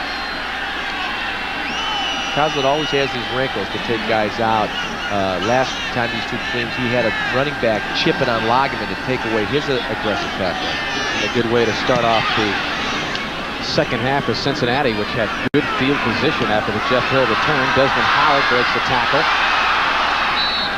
And he'll be out of bounds at about the 17-yard line. Brett Wallerstedt shoved him out. Opening moments of the second half. Tied at 7. The NFL on NBC is brought to you by Acura, who introduces the Acura SLX, the most civilized way to leave civilization. By Polaroid. Get the surprising Polaroid talking camera this holiday and get instant smiles. By Microsoft. Where do you want to go today? And by Wendy's Monterey Ranch Chicken Sandwich. Get something you love for the holidays. Back in Jacksonville, this is the 29th ranked offense in the NFL. And a look at their first half possessions. Just the one touchdown pass to Jimmy Smith. Other than that, it has been not good touch. Well, you know, they have not accomplished their goal. They wanted to establish the run. They really feel to make this offense work, they have to be able to run the ball, and they just have not been able to do that really since they played Cleveland. And also, you add into that the fact that Mark Brunell is their leading rusher, and he's not playing today. As we watch Kevin Gilbride, the offensive coordinator, he really wanted to establish the run today and start throwing a lot of quick passes and give Burline some protection and just move the chains. That was his goal coming to this game. Now there's Mark Brunell, leads all NFL quarterbacks with 410 yards rushing, leads the Jaguars. And now Von Dunbar has just 6 carries for 29 yards to lead the Jacksonville rushing attack. And they'll give it to Dunbar, and he won't add to that total at all. Artie Smith, the right defensive end for Cincinnati, shut him down. Nice play by Artie. Not only does he shut the play down, he really stands up. Tony Brazzelli stuffs him in the hole, makes the play shut down right from the get-go. Picked up from the 49ers. Got a couple guys they picked up from the 49ers on waivers. Todd Kelly as well. Third year out of Louisiana Tech. Second down and 9 as Dunbar got a yard. Burline out of the shotgun. Over the middle, that is complete. And that is Jimmy Smith. Big hit by a guy who's got a reputation for landing some connections in the NFL, Darrell Williams. A gain of 6. Nice protection to start off with here. Burline's got plenty of time. Threads the needle to Jimmy Smith, and whack! Darrell Williams is waiting there. Hello. Former #1 pick out of Miami. Jimmy Smith's got 3 catches for 44 yards and the second quarter touchdown, and that's all Jacksonville has been able to do. We're tied at 7. 11:24 left in the third. Burline to fire again, complete for the first down. And that's Jimmy Smith again. And he points the way for first down yardage. Corey Sawyer brought him down. Once again, good protection for Burline. This offensive line playing a lot better than the last time. I think they had a little vendetta against these guys after the 7 sacks against them last time. Quick end to Jimmy Smith. Puts the ball right on the money. Jimmy Smith was the target of Burline on the failed 2-point conversion attempt last week. Made a good catch, but it was just a little too high for him to get both feet down. And along the right side for maybe a yard before Dan Wilkinson met him was Dunbar. Wilkinson picked up his 7th sack of the season earlier in the game.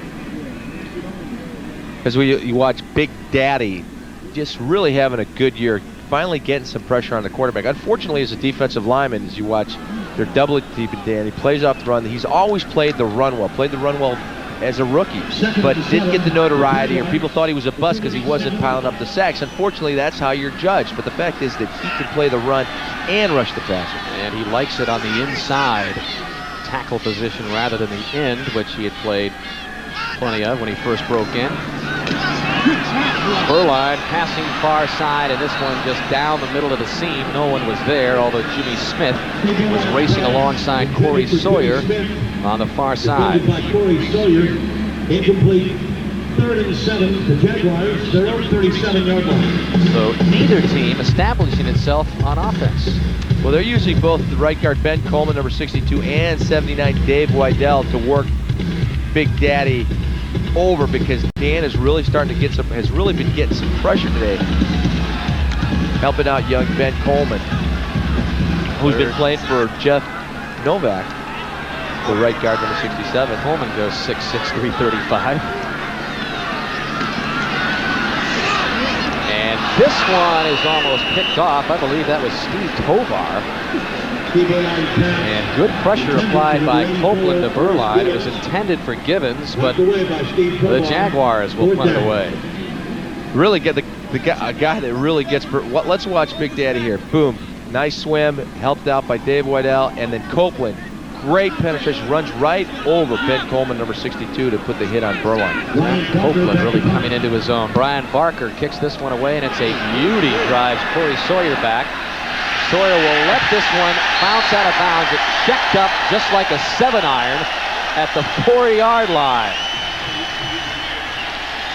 Booming punt by Barker pins the Bengals back deep.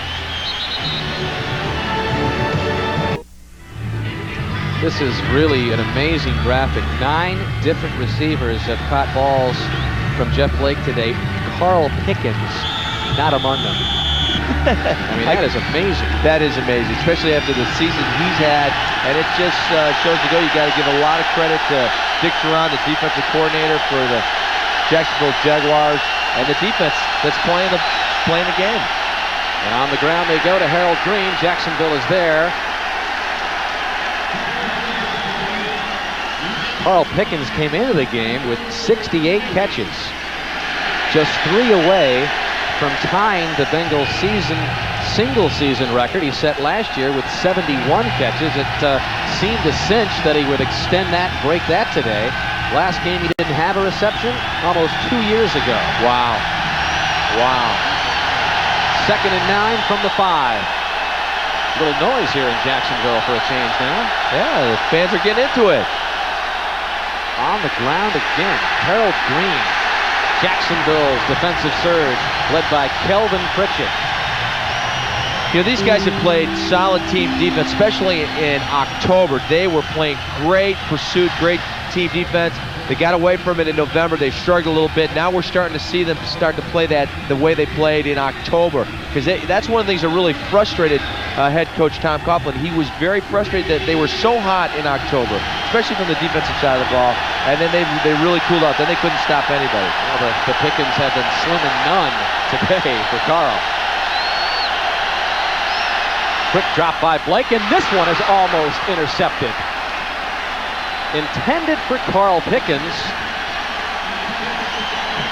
Mickey Washington had a chance at Blake's 4th interception of the game. That'll bring up 4th down, and Jacksonville will get good field position out of this. Well, great job by Mickey Washington. One-on-one with Carl Pickens. He jumps the slant right there. Actually, it was nothing. Blake throwing the ball not as well as we've seen him. He's not putting the ball where it needs to be caught. And that was a poorly thrown ball. Or they were, for some reason, these guys have not been in sync all day. They scored on 5 of their first 6 possessions last week, Tunch, against the Steelers. And Lee Johnson just gets this one off, and it is a beauty. Desmond Howard lifting over to the 44. Nothing left, tries right again, and gets it up to the 48 or so, just a 4-yard return. And Jacksonville will begin with good field position. This punt almost blocked by Jacksonville. You know, we've seen some great punts today. Lee Johnson just gets it off. Almost a hand on it by Mike Dumas. So Jacksonville with good field position. When we come back, they're going to try to take the lead on Cincinnati. Look at the defensive tackle, Keith Rucker, for Cincinnati, and talking with him yesterday, Tunch related a real disturbing incident to us, and we'll elaborate on this as Cincinnati plays defense here. But he said in the game last year against the Cardinals, he said Cardinals head coach Buddy Ryan put out a hit on him. Now, they don't exactly have a great relationship because Rucker was cut a couple of years ago by Buddy, saying he was too fat to play defense. But we'll continue that story as Jacksonville takes over from its own 48. Burline to the air, and this pass complete close to a first down to Ernest Givens. But Rucker told us that now his teammate, who is Derek Ware, then a Cardinal, said the assistant coaches had put down the edict that during the week, take out Keith Rucker. And it was Rucker who even mentioned to us during the course of the game that some of those teammates seemed a little more silent to him. They were good friends of his and really weren't discussing or saying anything to him. And it wasn't until after the game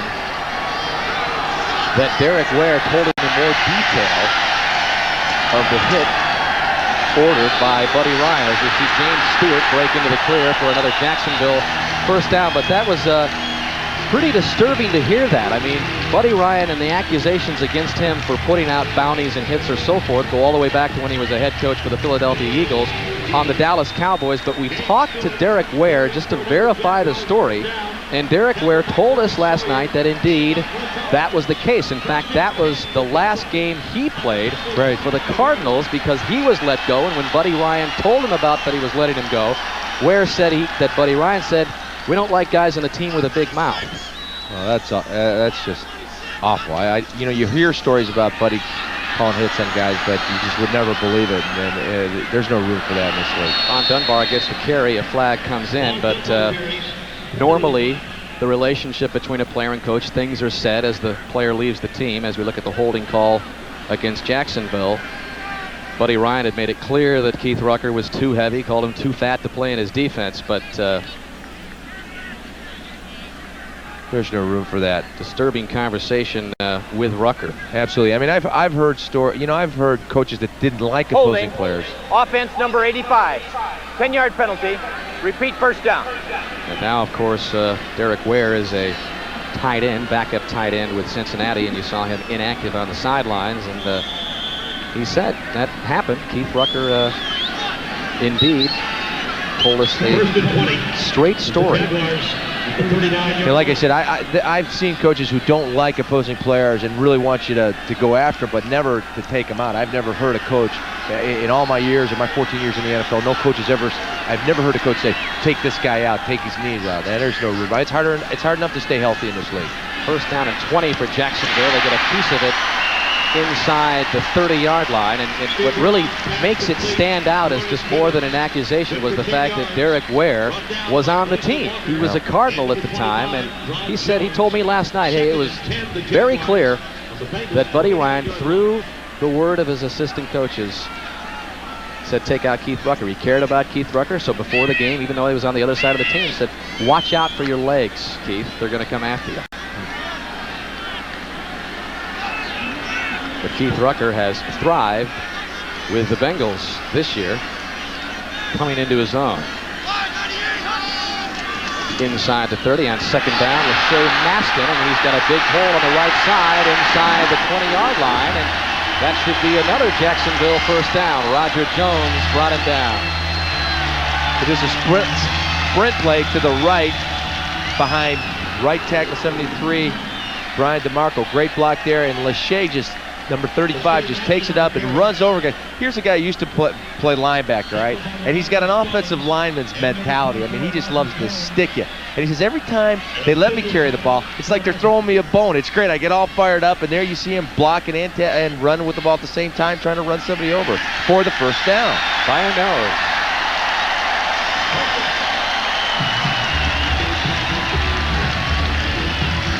5:14 left in the third. Maston's got a couple of carries for 17 yards as that Jaguar running attack can use any help it can get. With the leading rusher, Brunell, on the sideline. Steve Berline getting his 4th start of this season for the injured Brunell. Tied at 7. And Jacksonville inside the 20 at the 19 with a 1st and 10. The fake to Dunbar. Berline all day will simply throw it away. Once again, Berline doing the veteran thing, showing that, hey, I'm not going to force it in there. I'm not going to throw a pick. We're down and we're going to get some points here. If it's not open, let's throw it away. And that's what you want in a veteran quarterback. You want him to make wise decisions. And that's what Tom Coughlin said he loved about Steve Berline. He makes smart decisions and he makes them quick. Primary receiver wasn't open, went to the secondary receiver, wasn't open, threw it away.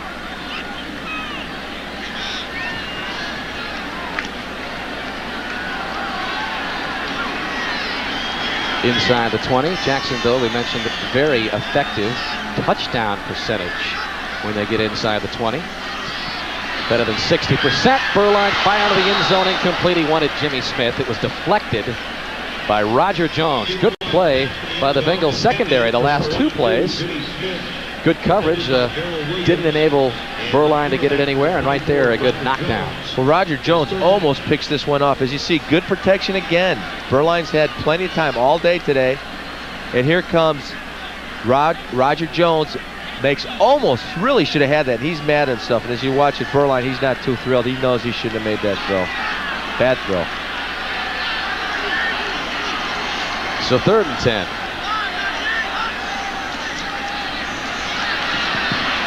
Berline steps up, just gets rid of it before he is hammered by John Copeland, who has been all over the field again this week.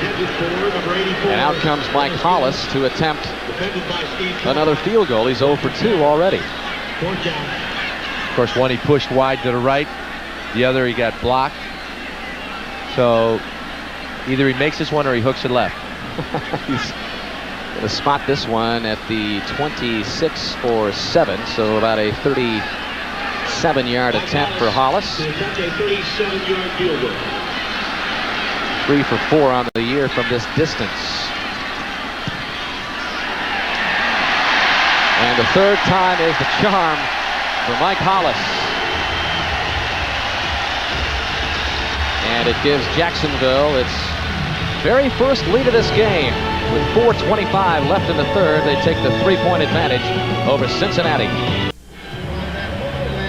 And we talked at the top of the telecast on whether Dave Shula's Bengals could bounce back from that disappointing loss to the Steelers last week when they had a 31-13 lead in the 3rd quarter, only to see the Steelers come back with 36 unanswered points in touch. They do look flat today. Well, you know, we asked Dave how he thought his team would respond, and he said he didn't know.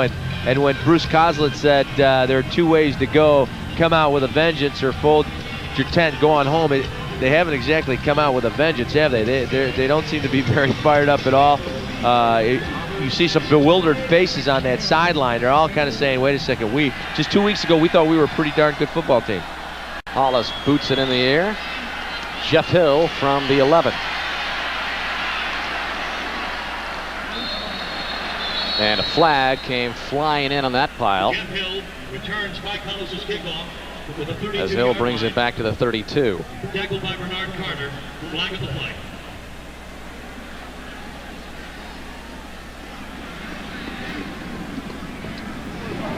Holding on the return team.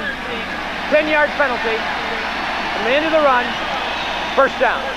Well, another penalty against the Bengals and another penalty on their return teams. They've been struggling all day. Every time they seem to get a decent return, whether it's a kickoff or a punt return, they've been flagged for it. And, that's not good. That shows lack of concentration. When you keep having penalties over and over and over again like the Bengals have, what that tells me is that this team is not concentrating. And whether they're still not over last week or whatever, they've got to get their mind right, and they've got to get it together. And that man, David Shula, has to make sure of that. Carl Pickens is split to the right. Another flag comes in as Blake has it batted away. Well, Don Davey didn't know that the play was over, and he tried to strip the ball, but he had a sack and a fumble. Touch, this is a team that has lost its 7 games. 5 of them have been by 3 points or less. 62 of the offensive team. The defense could not hear the whistle. Therefore, there's no foul on the quarterback. And that's on Todd Kalis. So add that to the frustration of last week, and it has been a series of disappointments for a team which was, well, they would have put themselves in pretty good position had they been able to win that game last week, even with all of the previous disappointments. Sure. Well, you look at their season, and they've lost 2 overtime games. They've lost an additional 3 real close ones, and they got to be questioning what's going on. 1st and 15. This one never had a chance. Tony McGee was the intended receiver. And we'll send you up to Buffalo for another update. Greg Gumbel. Dan, in Buffalo, the Bills continue to roll. A 12-play drive culminates in a Thurman Thomas 1-yard touchdown plunge. 25-13 Buffalo, 3 minutes to play in the third. A Bills victory today makes them 9-3 on the year. Dan? And the Bills look like they will go to 9-3. Still time left up at Rich Stadium and still time left here, but Cincinnati hasn't been able to get anything going on offense. Blake scrambling out of the pocket. And he goes down at the 20-yard line. Another flag has been dropped in. That one was on Harold Green.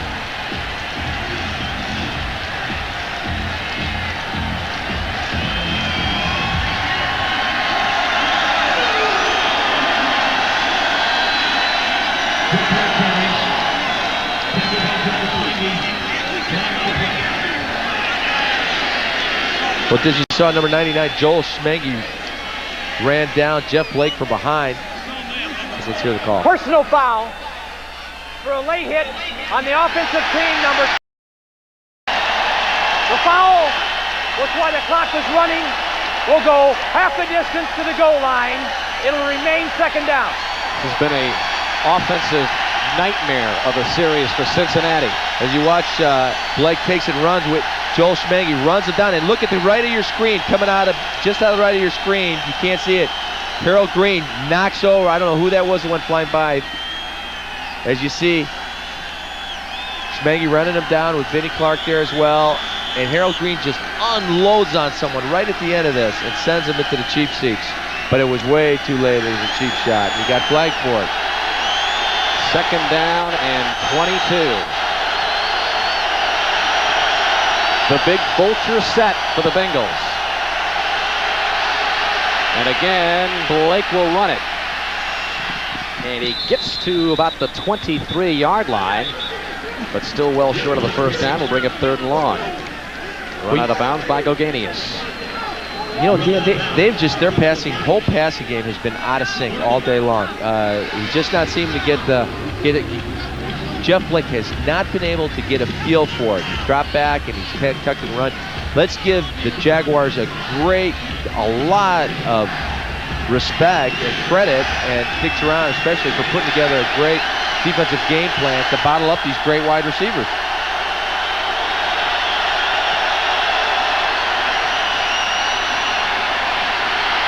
Blake has time, buys more to the right side. In and out of the hands of the near sideline, incomplete. And another flag has been thrown. Darnay Scott, the intended receiver. Remember, Jeff Blake has a streak of 18 games with at least 1 touchdown pass. He does not have one today. And Carl Pickens has at least a touchdown pass in 15 of the last 16 games. And not even a catch for 2 yards in this game. And there's flags all over the place after this place. The officials are discussing it. Too many men on the field, on the defensive team. That's a 5-yard penalty. We'll repeat 3rd down. The foul on the other side of the field was for an illegal contact. The quarterback was out of the pocket, therefore it's no foul. Well, no wonder they bottled up this passing attack. They had too many guys out there. I mean, it's easy to do with 12 guys. As we take the replay of this, watch Carl Pickens on this one. Working on Mickey Washington, expecting help. Oh, he's open. And he's wide open. Wide open, but hey, Blake just didn't see him on that one. Frustration there by Carl Pickens. 3rd and 3. More flags. This is bordering on the ridiculous now, Tunch, as Kelvin Pritchett came across. Well, the officials are definitely going to have to wash their handkerchiefs because they're hitting the ground a lot today. It's unbelievable. There's another 3-4 down. Let's see Prior to the snap, false start, number 62 offense. 5-yard penalty, still 3rd down. Well, Todd Kalis did move. And back go the Bengals. Well, in all fairness to Todd, he was in the hospital yesterday with a viral. Oh, that wasn't Todd. That was Melvin Tootin. Melvin was the one that moved, I thought.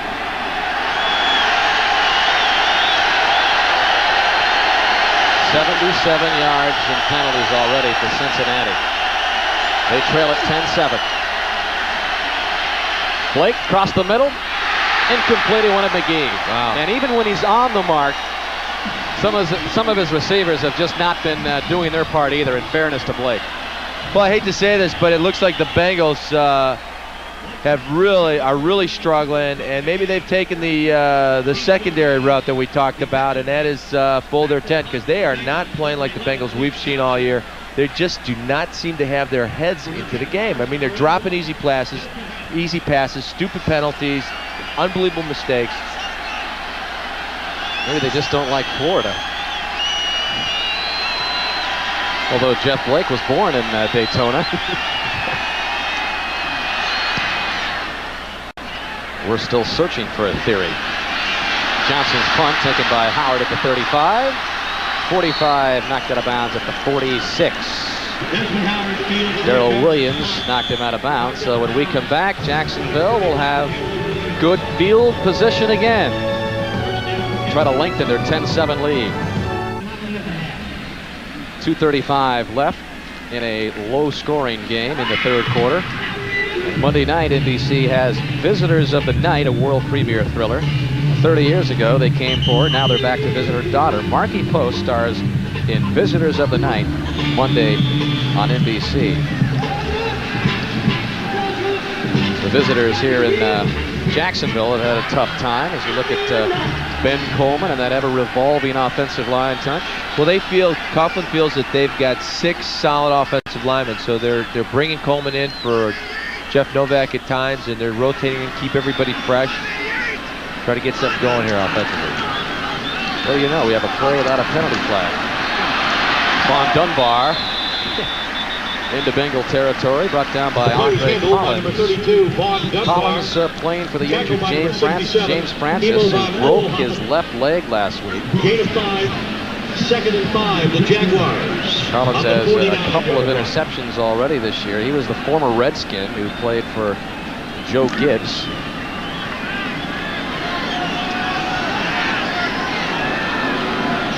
And Dunbar, the yardage for him so far, 38 yards on 9 carries.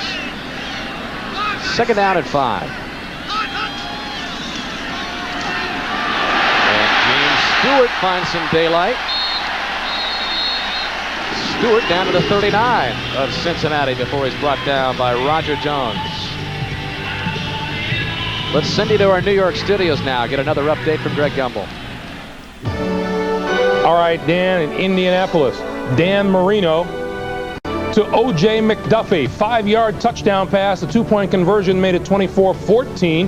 But Marino has been nailed in the end zone for a safety. The Colts lead it now 26-14 late in the 3rd. Dan? All right, Greg, late in the 3rd here. Jacksonville with a 3-point lead. Only scoring to the 2nd half. A 37-yard field goal by Mike Hollis. Well, there was a penalty on that play. Right after I said, what do you know, we have a play without a penalty. There was a holding call against Jacksonville. The ball back at the 41-yard line, 2nd and 15. You know, they're just starting to establish the running game. That penalty really hurts them. They were just starting to establish the running game. Now they're backed up. Furline gets sacked at the 34-yard line by Big Daddy. Dan Wilkinson picks up his 2nd sack as the ball came loose. It's brought over to the far sideline. I believe Jacksonville will retain possession, but Berline really nailed on that play. Wilkinson picks up his second sack of the game, 8th of the season. Well, Big Daddy on the left side of your screen working on Ben Coleman, number 62, and just a nice uppercut, gets the rip, and crushes Berline. And what you don't want to do as an offensive lineman, you don't want to let him get on your hip, and that's what young Ben Coleman does right here. He's got it, ducks his head, and just fans on him, and at least he's heads up about it and picks up the ball as it comes loose. Lachey Maston picked it up. Berline on 3rd and long, plus to the right. Another flag comes in. Jimmy Smith, did he hang on? No. It looked a lot like the 2-point conversion attempt last week. Good pressure again by Big Daddy as you look at more scores. In just a moment around the NFL, there's that Buffalo-New England score.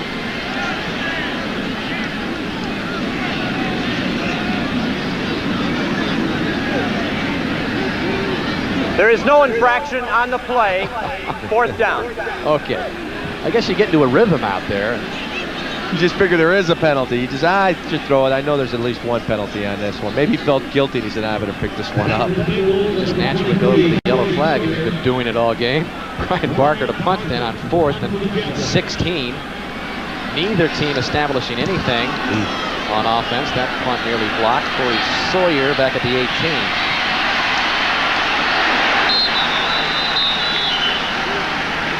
Eight or 9 yard return. Another Sawyer. Another near miss on a punt. As you watch to the right of your screen, the snap's just a little high. Had to take an extra step rather, and just missed it. It's number 24, Roger Jones.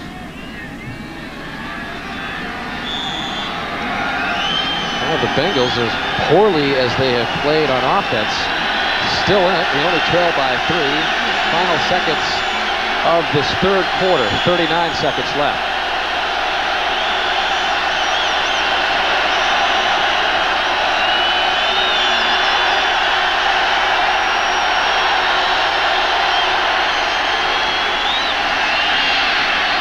Blake across the middle, and this time Tony McGee with a beautiful reception. You know, Jags playing that cover 2 where the safeties are helping on the outside guys on Pickens and Darnay Scott, which really opens it up for Tony McGee, the tight end, right in between where the linebackers have their drop to where the safeties are playing their zone. As you see, Joel Schmengi, number 99, is down with an injury, and the trainers are checking him out. Not good news. They lost Mark Williams and Jeff Laugeman last week. So your safeties there are dropping into their deep zone and helping out on the coverage with the wideouts. And you see the linebacker, Joel Schmengi's in his drop, which leaves that opening for Tony McGee. And the secondary does a nice job in converging. And talking to Dick Geron this week, what Dick said they wanted to do is they wanted their safeties to play deep and to get depth to help out on their wideouts on Darnay Scott and on Carl Pickens. What you don't want to do as a safety is be in a chase mode, which the Steelers did last week in the first half. And you don't leave your corners one-on-one with Carl Pickens or with Darnay Scott because they're just too good. And the game plan, the defensive game plan, is a very sound one. What the Bengals have to do is they have to go to Scott more in between the 2 zones, in between the linebacker drops and where the safeties are helping the corners out. And that's what Blake did that. Look for a lot more of that as the game goes on. Sounds pretty good to me, Tunch. Too bad we can't tell that directly to Dave Shula. Looked like he had it all figured out there as they work on Smengi's knee, it appears. And we mentioned the players they lost in last week's game. Not only 2 defensive starters, but 2 offensive starters. Laugeman and Williams on defense, and their leading receiver and leading rusher, Jackson and Brunell, as Smengi is helped off. You know, the loss of Laugeman really hurts because this, some say, was one of Laugeman's best years. He was having a great year. He's really the leader. As we watch Jeff on crutches, he's got his foot in one of those goofy brace casts, you know, and he's walking around with it. As you see it, that black thing kind of looks like a moon boot. And Laugeman is really the leader of that defense. He was the guy that gets those guys going. He is the guy that the young guys look up to because he's always in the weight room. He's always getting extra reps. A real leader. Closing seconds ticking down of the third quarter, and Jeff Blake wants a timeout to think about it. Santos Stevens replaced Smengi in the Jacksonville defense. Stevens was inactive last week because of a dislocated kneecap suffered a couple of weeks ago. It'll be first down and 10 for the Bengals at the Jacksonville 37 when we come back. This telecast is presented by the authority of the National Football League and is intended for the private use of our audience. Any rebroadcast or other use of this telecast without the express written consent of the NFL is prohibited. We begin the fourth quarter in Jacksonville. The only score of the second half, the field goal by Hollis. They exchanged a couple of touchdowns in the second quarter. Jeff Blake ran one in from 8 yards out. Jimmy Smith hauled one in from 31 yards out. Mike Hollis also had one blocked and missed one. As Harold Green begins this series, but last week Jacksonville came back. They played very well in the later stages of games. In fact, the fourth quarter is their best quarter this year, outscoring opponents 74-59. In fact, Cincinnati plays its worst football in the fourth quarter. They've been outscored 75-94. Interesting. In a 10-7 game like this, Touch, you tend to look for those types of things. I was trying to figure out how it applied to this game. 2nd and 6, Harold Green. And he may have a first down at 26. Nice job, a quick pitch to Harold Green following the right side of his offensive line behind Joe Walter and Todd Kalis. Nice pitch, just get out there, picking the hole, turning it upfield. That's what, this is a very important drive for the Bengals. So they've been sputtering all day, but they can make everybody forget all that with a touchdown drive right now. Carl Pickens, who does not have a catch all game, is split wide to the right.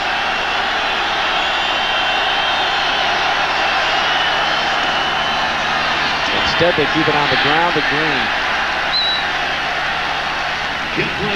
Brian Schwartz, the good run-stopping linebacker for Jacksonville, makes the stop. Second-round draft pick out of Augustana. On the Jaguars' 24-yard line. He's a big old boy from South Dakota. His family's dairy farmers. Big, strong farm boy. He'll put it on you. Division II player who's made it in the NFL. I like to see those small school guys do Those directional schools too, right? Second down and 9. Blake with a deep drop over the middle, and this one dropped by Pickens. Wow. Well, he just wasn't waiting for it. He hasn't had a pass thrown to him all day. He hasn't had a pass thrown to him all day. I think he was surprised that the ball came to him. He was shocked. As we see him on the right side of your screen, number 81, Carl Pickens coming, just a clearing pattern, coming across, right in the seam there. And right in the sun, too. I'm not going to speak for Pickens, whether the sun got in his eyes, but... Well, it didn't look like he was looking back towards Blake when the ball came. It looked like he was looking at Blake, the ball didn't come, he looked straight ahead to adjust his route, and then the ball came. He just wasn't ready for it. 3rd and 9 to Cincinnati. In fact, that was the first ball that was thrown to Pickens all game. As Cincinnati calls a timeout. Their first of this second half. The NFL on NBC is brought to you by Digital Equipment Corporation. Digital, whatever it takes. By Hertz, for business, for pleasure. Nobody does it exactly like Hertz. And by American Express.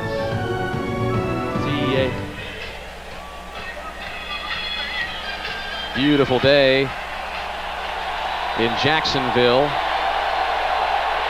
Bengals with a 3rd and 9 and touch. This would seem to be an opportunity to lay one up for Carl Pickens. But Blake is rushed out of the pocket. He'll pick up the first down and dive down to about the 11-yard line. Keith Gogani has brought Blake down. Well, Dan, if you look at the beginning of that play, the safeties are so far back that it's hard to lay one up for Carl Pickens at this point in the game because they're taking that away. The Jaguars are taking that play away. It's an interesting thing. Last week, the Steelers, one of the top defensive teams in the NFL couldn't stop the Bengals for 2.5 quarters. Now we're seeing a team that's nowhere near the Steelers' caliber of defense completely shutting down Blake and company. A 20th ranked defense. But Blake fires, and he wanted Darnay Scott. That'll fall incomplete. Joel Svengy, who is back out there active after shaking off the early injury. As you watch Darnay Scott on this one, just a quick post pattern, quick in look, and he's got to make that catch. That's a catchable ball. And he's got to, they're out of sync. I mean, it's just they're dropping balls, they're miscommunicating, stupid penalties. These guys have just been out of whack all day. Maybe it's the biorhythm thing. So they keep it on the ground. See if Harold Green can get some yardage. He's inside the 10. And that'll bring up third down. Brian Schwartz again on the stop for Jacksonville. It's really been an overall lousy performance on offense for Cincinnati. Blake has had his opportunities. He's been off the mark a couple of times. Passes have been batted up. He's been picked off 3 times. All of them in the first half. Tony McGee has had some drops. Carl Pickens had a drop.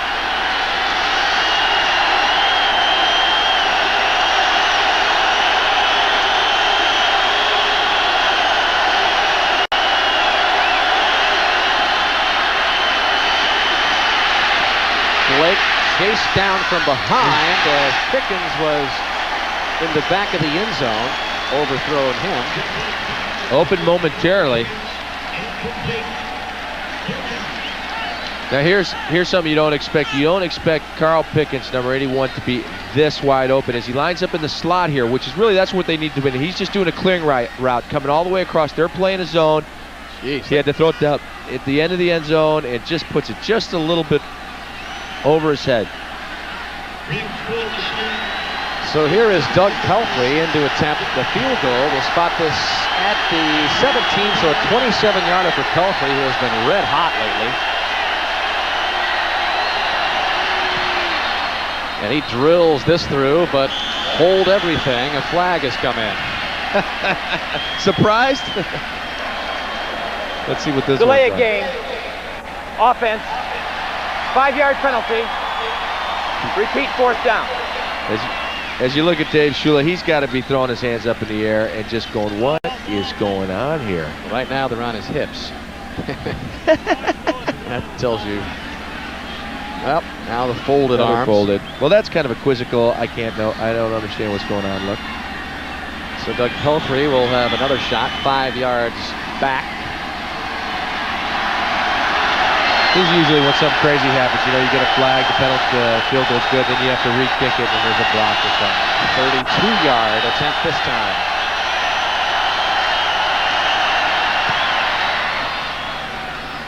Pelfrey's so hot they could keep moving him back one after another. He keep drilling him through.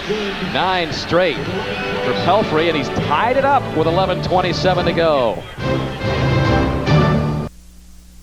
The NFL on NBC is brought to you by Domino's Pizza. Call now and have Domino's deliver the ultimate deep dish pizza. Because when it's gotta be deep, it's gotta be Domino's.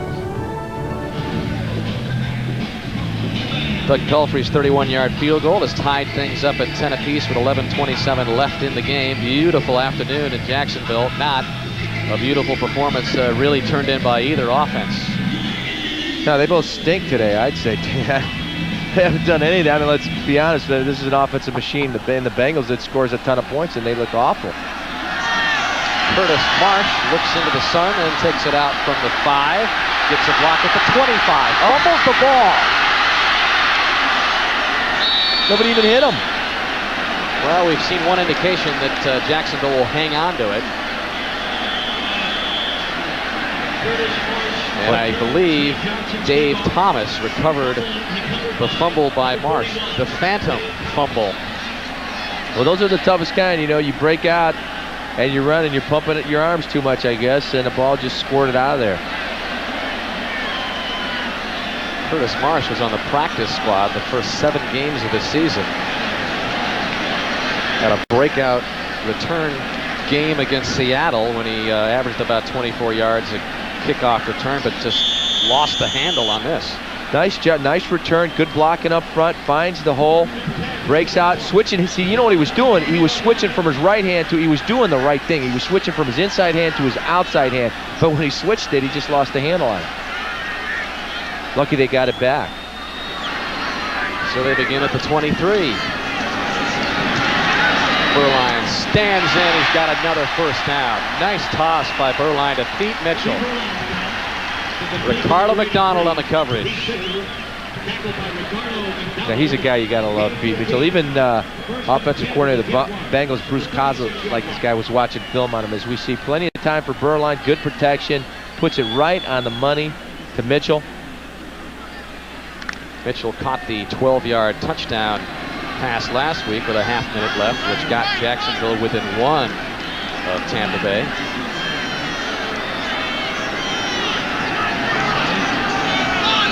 Pretty quiet place for 70,000 plus, huh? And here's the give. James Stewart.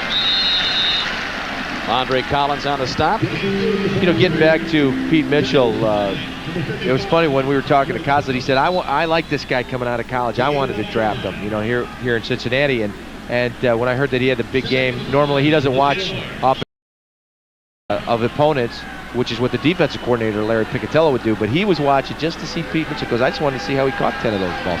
He's a great receiver. Brother Bob is a player at Grand Valley State in Michigan. Comes from an athletic family, 3 brothers, 2 played college football, 1 played college baseball. Berline back and spinning around to make a pretty nice grab was James Stewart. The question is, did he get the first down? And from where they are marking it, it appears he will get it. And he does. As you watch good protection once again, left tackle at the top of your screen, number 71. Tony Bazzelli, great hands, and here's a guy that is the absolute real deal. John Robinson, Southern Cal coach, who's coached some great offensive tackles. Anthony Munoz, Marvin Powell, Jim Yerry, and now Tony Bazzelli. He says this guy is the best, and he not only is he huge, 323 or something, is he's got great technique. Usually big guys have terrible technique, and little guys have good technique. There's the handoff to Dunbar. Stopped cold. How much did you weigh as a rookie offensive lineman in the NFL? You mentioned Baselli weighed 323. I was a bulky 240, Dan. And you know, 245, excuse us, but there is the dueling rookie cards by Ilkin and Baselli. Times have changed just a little bit, Touch. Hey, Dan, they wouldn't even look at me now coming out of college at 245. Those guys are so huge. And really getting back to Baselli, when you have a big guy that's got great technique and he's huge, then you got the real deal. You've got a guy. I could take you on in there right now. 2nd down and 9.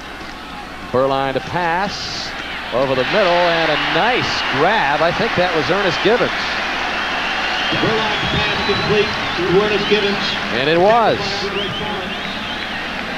Well, Ernie's slow getting up, and that's been the problem with Ernest this year. He's just getting dinged up.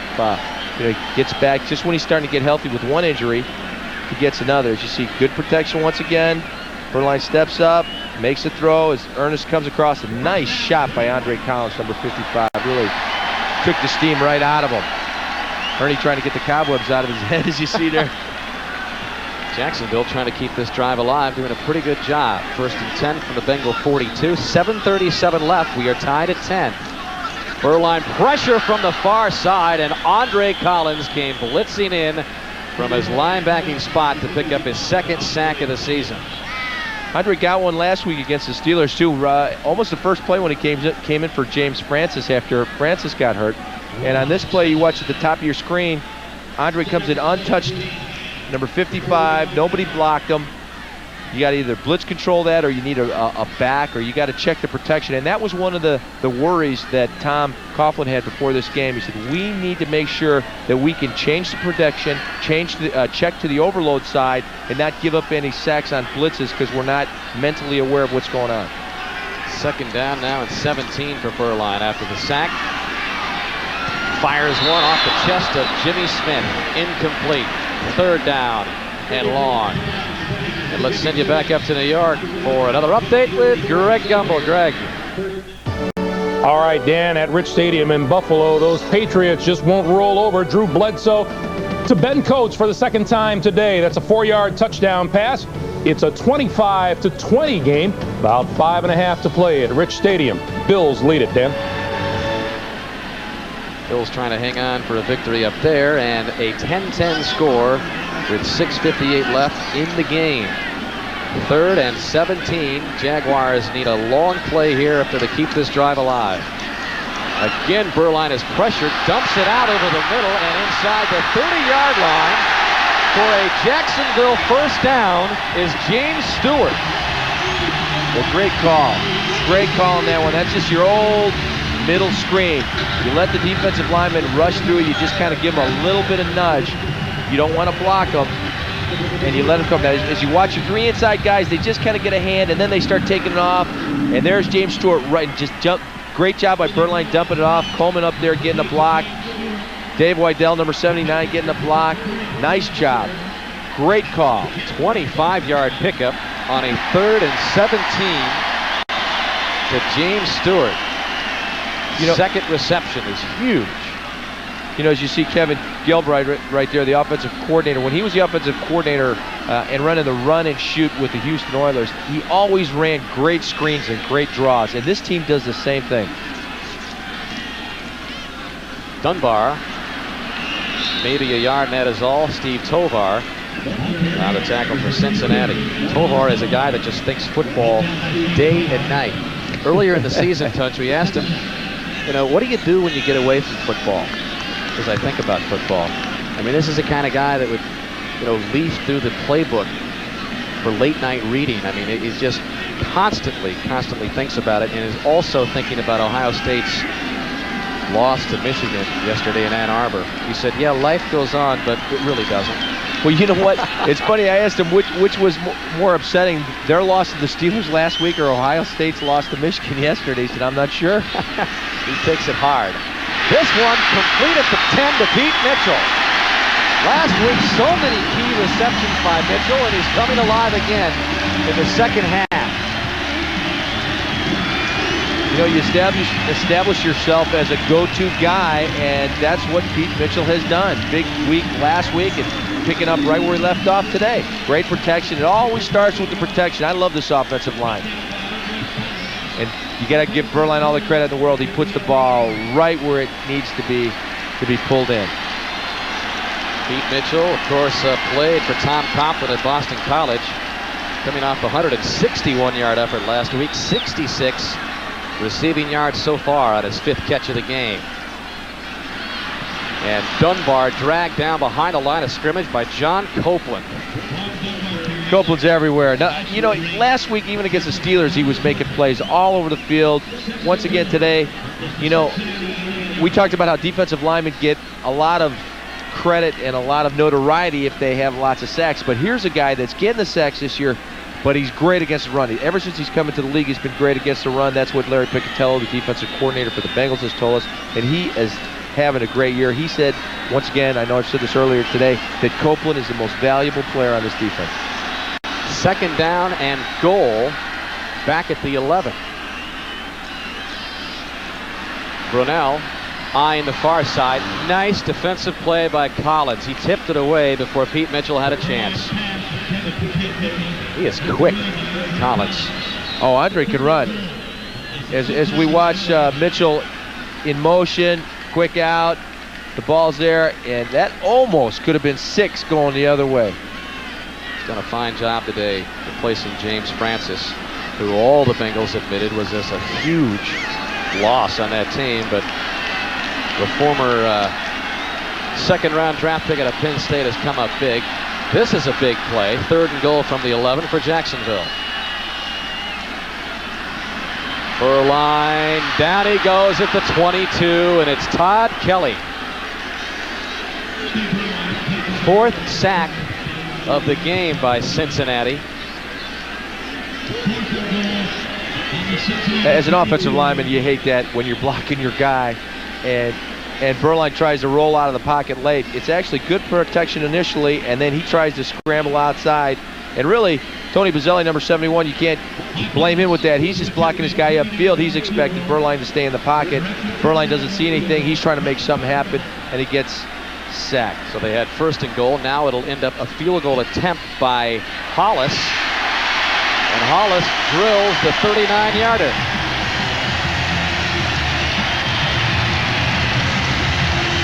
And with 3:19 left, can Jacksonville hang on to a 13-10 lead? I'm Greg Gumbel in New York. A look at Cleveland Stadium, where in just a few minutes the Steelers and Browns will do battle, perhaps for the last time in Cleveland. Vinny Testaverde gets the start at quarterback for the Browns. That's coming up right after the Bengals and the Jaguars. Back we go to Jacksonville. All right, Greg, thank you very much. And it was that Pittsburgh Steeler team which provided Jacksonville with its only previous home win. Tom Coughlin's team has a 3-point lead over Cincinnati with 3:19 left, looking for just the 4th victory in this franchise's very early history. Hollis, who just gave the Jags the lead, kicks off, and this taken by David Dunn. He'll head to the other side, cut up the seam. Another flag is in as Dunn is into Jacksonville territory. Good return by him, but that usually indicates an illegal block or a hold, perhaps. We'll find out. Well, it looked like holding. Larry. We're on a first name basis with Larry right now. It's just, what do you got, Larry? It looked like holding on number 57. Let's see. So, once again on the return team, nullifies a great return, and that hurt. Illegal block in the back. Number 57 during the run back. 10-yard penalty from the spot of the foul. First down. You were right, Tunch. Kevin Jefferson called for the penalty, and Dan, you know what? He hit him in the back and he held him. And some. Look at him. He's saying he didn't do it, but he had a hold of his arm. He pushed him in the back, and then he held him, and then he held him. That's how I knew it was on him. And that's bad. I mean, because you get a big return. You need a big drive there. You only 3 minutes 6 seconds left, and you're starting on your own 12. And your defense has not done it, or your offense has not done anything all day. Instead of starting out in Jacksonville territory from the 12, penalties have killed Cincinnati all day. Blake throws it to James Joseph. And Joseph pounds his way across the 15 to the 18-yard line. Don Davey and a host of Jaguars brought him down. Clock ticking, under 2:50 left now. The Bengals have 2 other timeouts left. Jacksonville has all 3. Well, they haven't been able to get anything going all day. I think the crowd finally senses that their team is on the verge of a victory if they can perhaps stop the Bengals. But Blake is on the mark across the 25-yard line to Bieniemy. And Bieniemy has the first down. Well, see, it's never over with Cincinnati. And it's really important that the crowd knows this too. They've got to get into it. And see, the problem with this Jacksonville crowd is they're just not in good shape. One college football game and they're out of it. As you see Blake step up in the pocket, good protection, finds Bieniemy coming over the middle. Well, we still have no reception turned in by Carl Pickens as the officials come in and stop play at the 2-minute warning. So Jeff Blake works some late magic in Jacksonville. Well, they're the Bengals' big 3 receivers. 3 total catches between McGee, Scott, and Pickens. Pickens has yet to get one. And this complete to Bieniemy. Bieniemy short of the first down, but that is just amazing, Tunch, with all the big yards, key receptions that trio has been a part of this year, to have 3, and then Pickens with zip. Yeah, and what they've done against some great defenses through the course of the year, and here against a Jacksonville defense that's missing 2 of their starters. Blake still has not thrown a touchdown pass today. 18-game streak on the line there. Second and short, has the first down as James Joseph hauls it in. Mickey Washington on the corner on the coverage. Well, you can see what Jacksonville is doing. They're taking away all the deep stuff, and that's why their backs have been open all day. A lot of underneath stuff, a lot of quick outs and flares and circle patterns by the Bengal running back.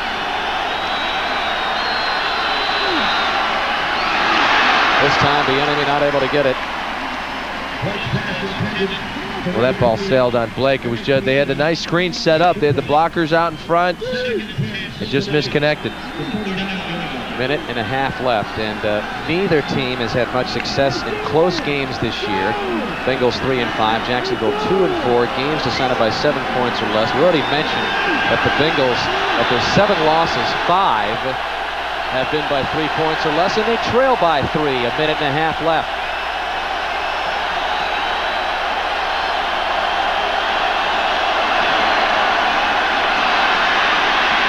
Blake's on the mark. That'll be short of the first down, but Tony McGee makes the catch. Goganius on the coverage, and a Jaguar is down at the 32. That is Corey Mayfield, the big 300-pound tackle who we showcased on special teams play a little earlier.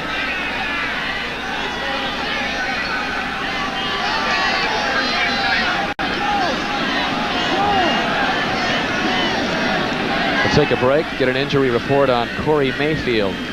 Minute 19 left. Jaguars with a 3-point lead.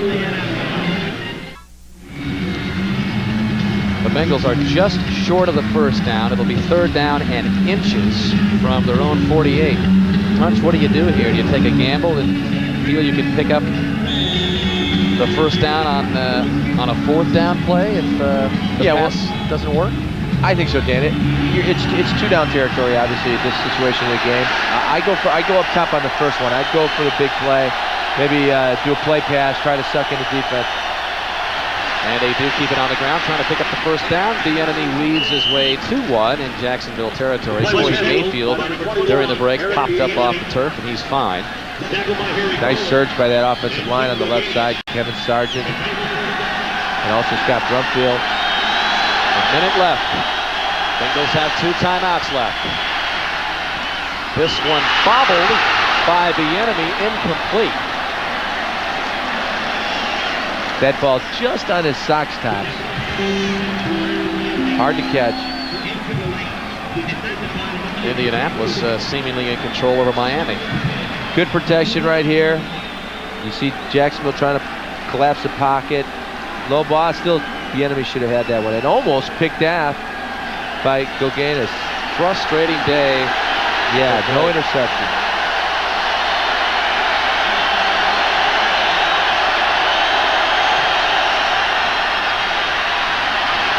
Well, here's a long ball by Blake, and wide open for a moment was Darnay Scott. Travis Davis had the coverage, but that's really the first vintage Moon Blake ball that we've seen all game. Well, that's what they were trying to take away. And as if on a replay, if you see Davis, Travis Davis, the safety, he's 15 yards deep to start off with on this play, and he's going to go over there, and he's getting depth. They've been working on this high ball all week long, and they said once the ball's in the air, go up and get it. Nice job. It was just a little short. Scott was open. Yeah, you're right. You're right. He can burn. Once he gets a step past the defender, and Blake had a little bit more on it, who knows? 3rd and 10. Another penalty. More flags on the field, and they stop it. Play clock had ticked down to 0. Delay of game on Cincinnati. Wow. Wow. Another bad penalty. Prior to the snap, delay a game on the offense. That's a 5-yard penalty. Repeat 3rd down. 44.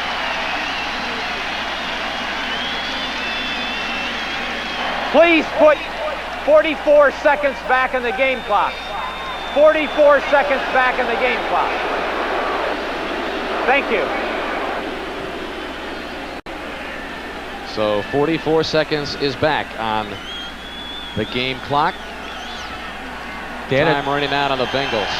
Dan, it's nice to see everybody on their feet for a change in this game.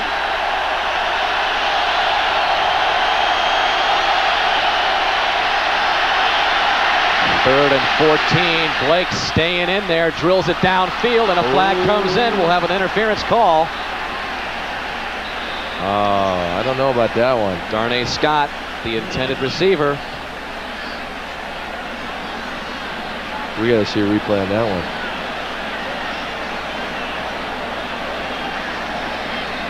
That's what happens many times. Defensive pass interference. Yep. Number 45. Spot foul. Automatic first down. You see Blake looking for a receiver. Nobody's open. Moving around in the pocket. Throws it out. It looked like they got, both those guys have an opportunity to get to the ball. It looked like they got their feet tangled up. And that's what happens, Tunch, when you have that Blake Moon ball. Right. They've had so many pass interference penalties, which have turned into big plays. Sure. That was huge. It's down to the 19-yard line now of Jacksonville. 37 seconds left. Bengals trail 13-10.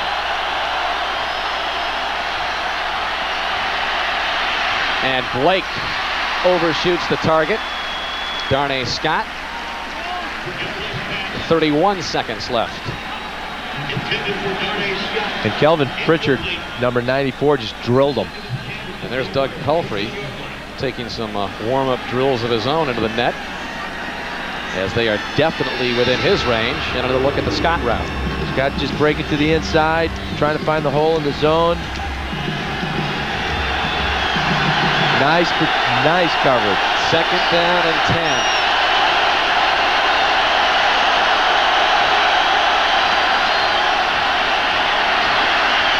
Complete. Carl Pickens has a reception, and it's huge. It's down to the 6-yard line.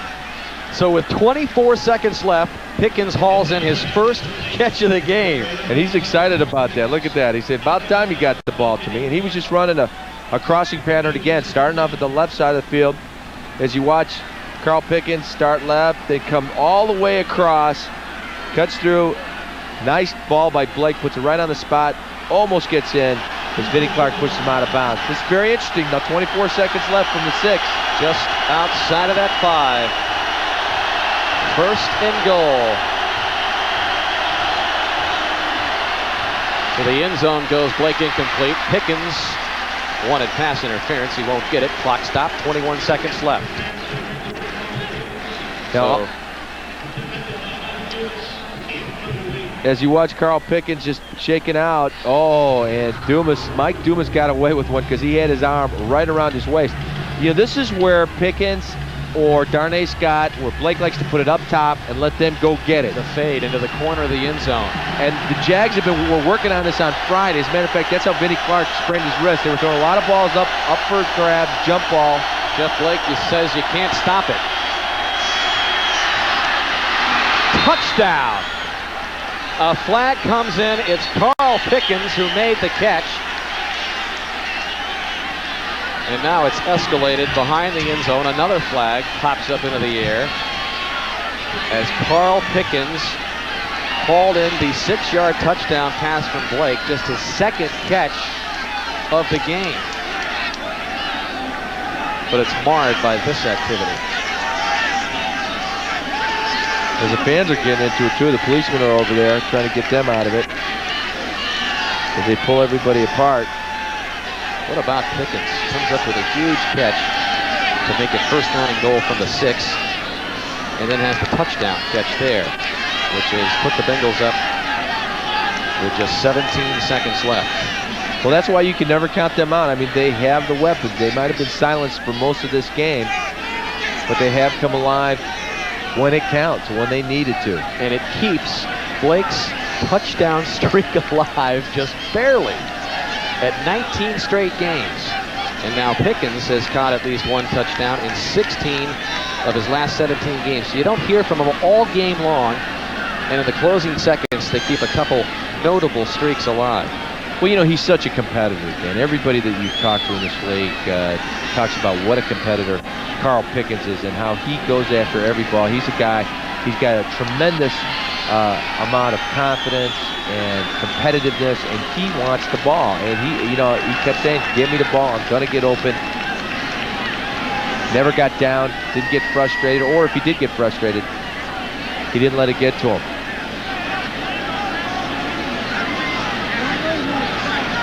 Two catches all game. His 15th touchdown reception that leads the NFL. It was a 13-play, 88-yard Cincinnati drive, which took on just the over play. 3 minutes. We have a touchdown for Cincinnati. We have a personal foul for a late hit on number 24 of Jacksonville. We have a personal foul for slugging on number 27 of Jacksonville, and he's ejected from the game. Vinnie Clark's ejected for the slug, and Harry Colin also picked up a penalty. Not a good way to end it. Both penalties will be enforced on the kickoff. That exactly won't enable Coughlin's team to get very good field position. Well, that's just frustration on the part of the Jaguars, because they scored the touchdown and they could feel this game slipping through their fingers. But that is a stupid penalty, because you take away every opportunity that your offense might have by tacking on this yardage on the kickoff. There's no way they're going to get a decent return now, and you're going to have poor field position for your offense. I know it's only 17 seconds, but anything can happen. At least you take away the one chance that they might have. Let's not forget about the pass interference. Big key penalties. Remember, on Darnay Scott, that was on Travis Davis, I believe. And that got Cincinnati deep into Jacksonville territory. Carl Pickett's got a pass, got him at the 6. And then scored as Doug Pelfrey comes on to try to make it 17-13 to put that field goal differential out of it for Jacksonville. So that's a big extra point. Jacksonville needs a touchdown to try to pull this one out. There's only 17 seconds left. All right, as you watch Carl Pickett to the right of your screen here, just a little shake and bake, goes to the inside, wide open. Now there was a breakdown, and then Gary Colin just took a shot on. That was a bad late hit. And now, as you see, Colin throws him down, and that's when it all erupted. Here Blake has the time. Give Blake a lot of credit. The way things have been going for him through the course of the day. He didn't lose confidence. He kept putting the ball in there. He is definitely a gunslinger. There's no doubt about it. Not a mailman. And it's funny, because these guys look like they were sleepwalking all day long, and finally they woke up with 20-some seconds left in the game. Well, coming up next on most of these NBC stations, it's game 2 of the NFL doubleheader, a good one. Pittsburgh is in Cleveland, perhaps for the very last time in a dog pound, and that's a place which has haunted them for years. It's game 2 of our NFL on NBC doubleheader. Pittsburgh at Cleveland coming up next. You can check your local listings for the time. It's coming up next, though, Pittsburgh and Cleveland. It'll be interesting to see, first of all, who the fans cheer for. There's been some talk that the Cleveland Brown fans were going to cheer for the Steelers because Art's taking them out of there. But I can't believe that. They hate us. They hate the Pittsburgh Steelers there. I mean, even as much as they hate Modell, I just can't see them ever cheering for the Pittsburgh Steelers. And it'll be interesting to see what kind of Cleveland Brown team shows up, whether they just go south and try to play out the string, or whether they show up to play. Well, look at this. Lee Johnson kicking off from the Jacksonville 40 with the 2 penalties, which are being enforced on this kickoff. He could miss it and have it go down to the goal line. And I think he's going for a field goal. That's a little wide right. Some lucky fan with a souvenir there. So the Jaguars, they forced them not to break some sort of return, and 1st and 10 from the 20 with 17 seconds left. Jacksonville has 2 timeouts left. Well, Berline did an excellent job last week in directing the Jacksonville comeback. Drove his team 96 yards for the touchdown to Pete Mitchell to get him within 1 with a half-minute left, but he doesn't have near as much time left here. I don't know, if it was number 7 from Denver, it might be able to happen, but hey, anything can happen. We've obviously seen anything happen, but this is really a tough row to hoe here for Steve Berline and that Jaguar offense. Bengals fall back into prevent. Berline lets one fly midfield, incomplete. Clock stops with 11 seconds remaining. Fans want to call. Second and 10 at the 20-yard line. Well, that's what you got to do. You just got to throw it up there. Hopefully you can either complete it or get an interference penalty, as we see Corey Sawyer on the coverage, the gambler. This be one of those games that Berline likes to put on the resume reel. He said he wanted to impress the rest of the league today and getting his chance to start. What do you think? I think he's made some really good choices. You know, they haven't been able to run the ball like they wanted to, and obviously the one loss thing is what makes it. That one will be picked off by Bracing Walker with 4 seconds left. Walker picks up his 4th interception, an easy pick. It was intended for Jimmy Smith. Well, he's got to be frustrated now. Thinking the victory was just within their grasp. The only AFC Central team to sweep the expansion Jaguars. Way to go, Dave. That claim being made by the Bengals, and it looks like they're going to improve to 5-7, and who knows if Cleveland gives them some help today and is able to knock off Pittsburgh. The division lead would be just 2 games. Crazy things have happened all season long. And the Steelers don't have it easy. Their last 2 games are in Oakland and in Green Bay, with New England in there somewhere. You might remember last week, Berline ended the game with an interception. He ends it with another one today. The Bengals kneel down and take the 17-13 victory over Jacksonville. Coming up next, the second half of our doubleheader. Most of you will see Neil O'Donnell lead the first-place Steelers into the dog pound to face the Cleveland Browns. So for Tunch Ilkin, I'm Dan Hicks saying so long from Jacksonville Municipal Stadium in Jacksonville. The Bengals win at 17-13. You've been watching the NFL on NBC, home of Super Bowl 30.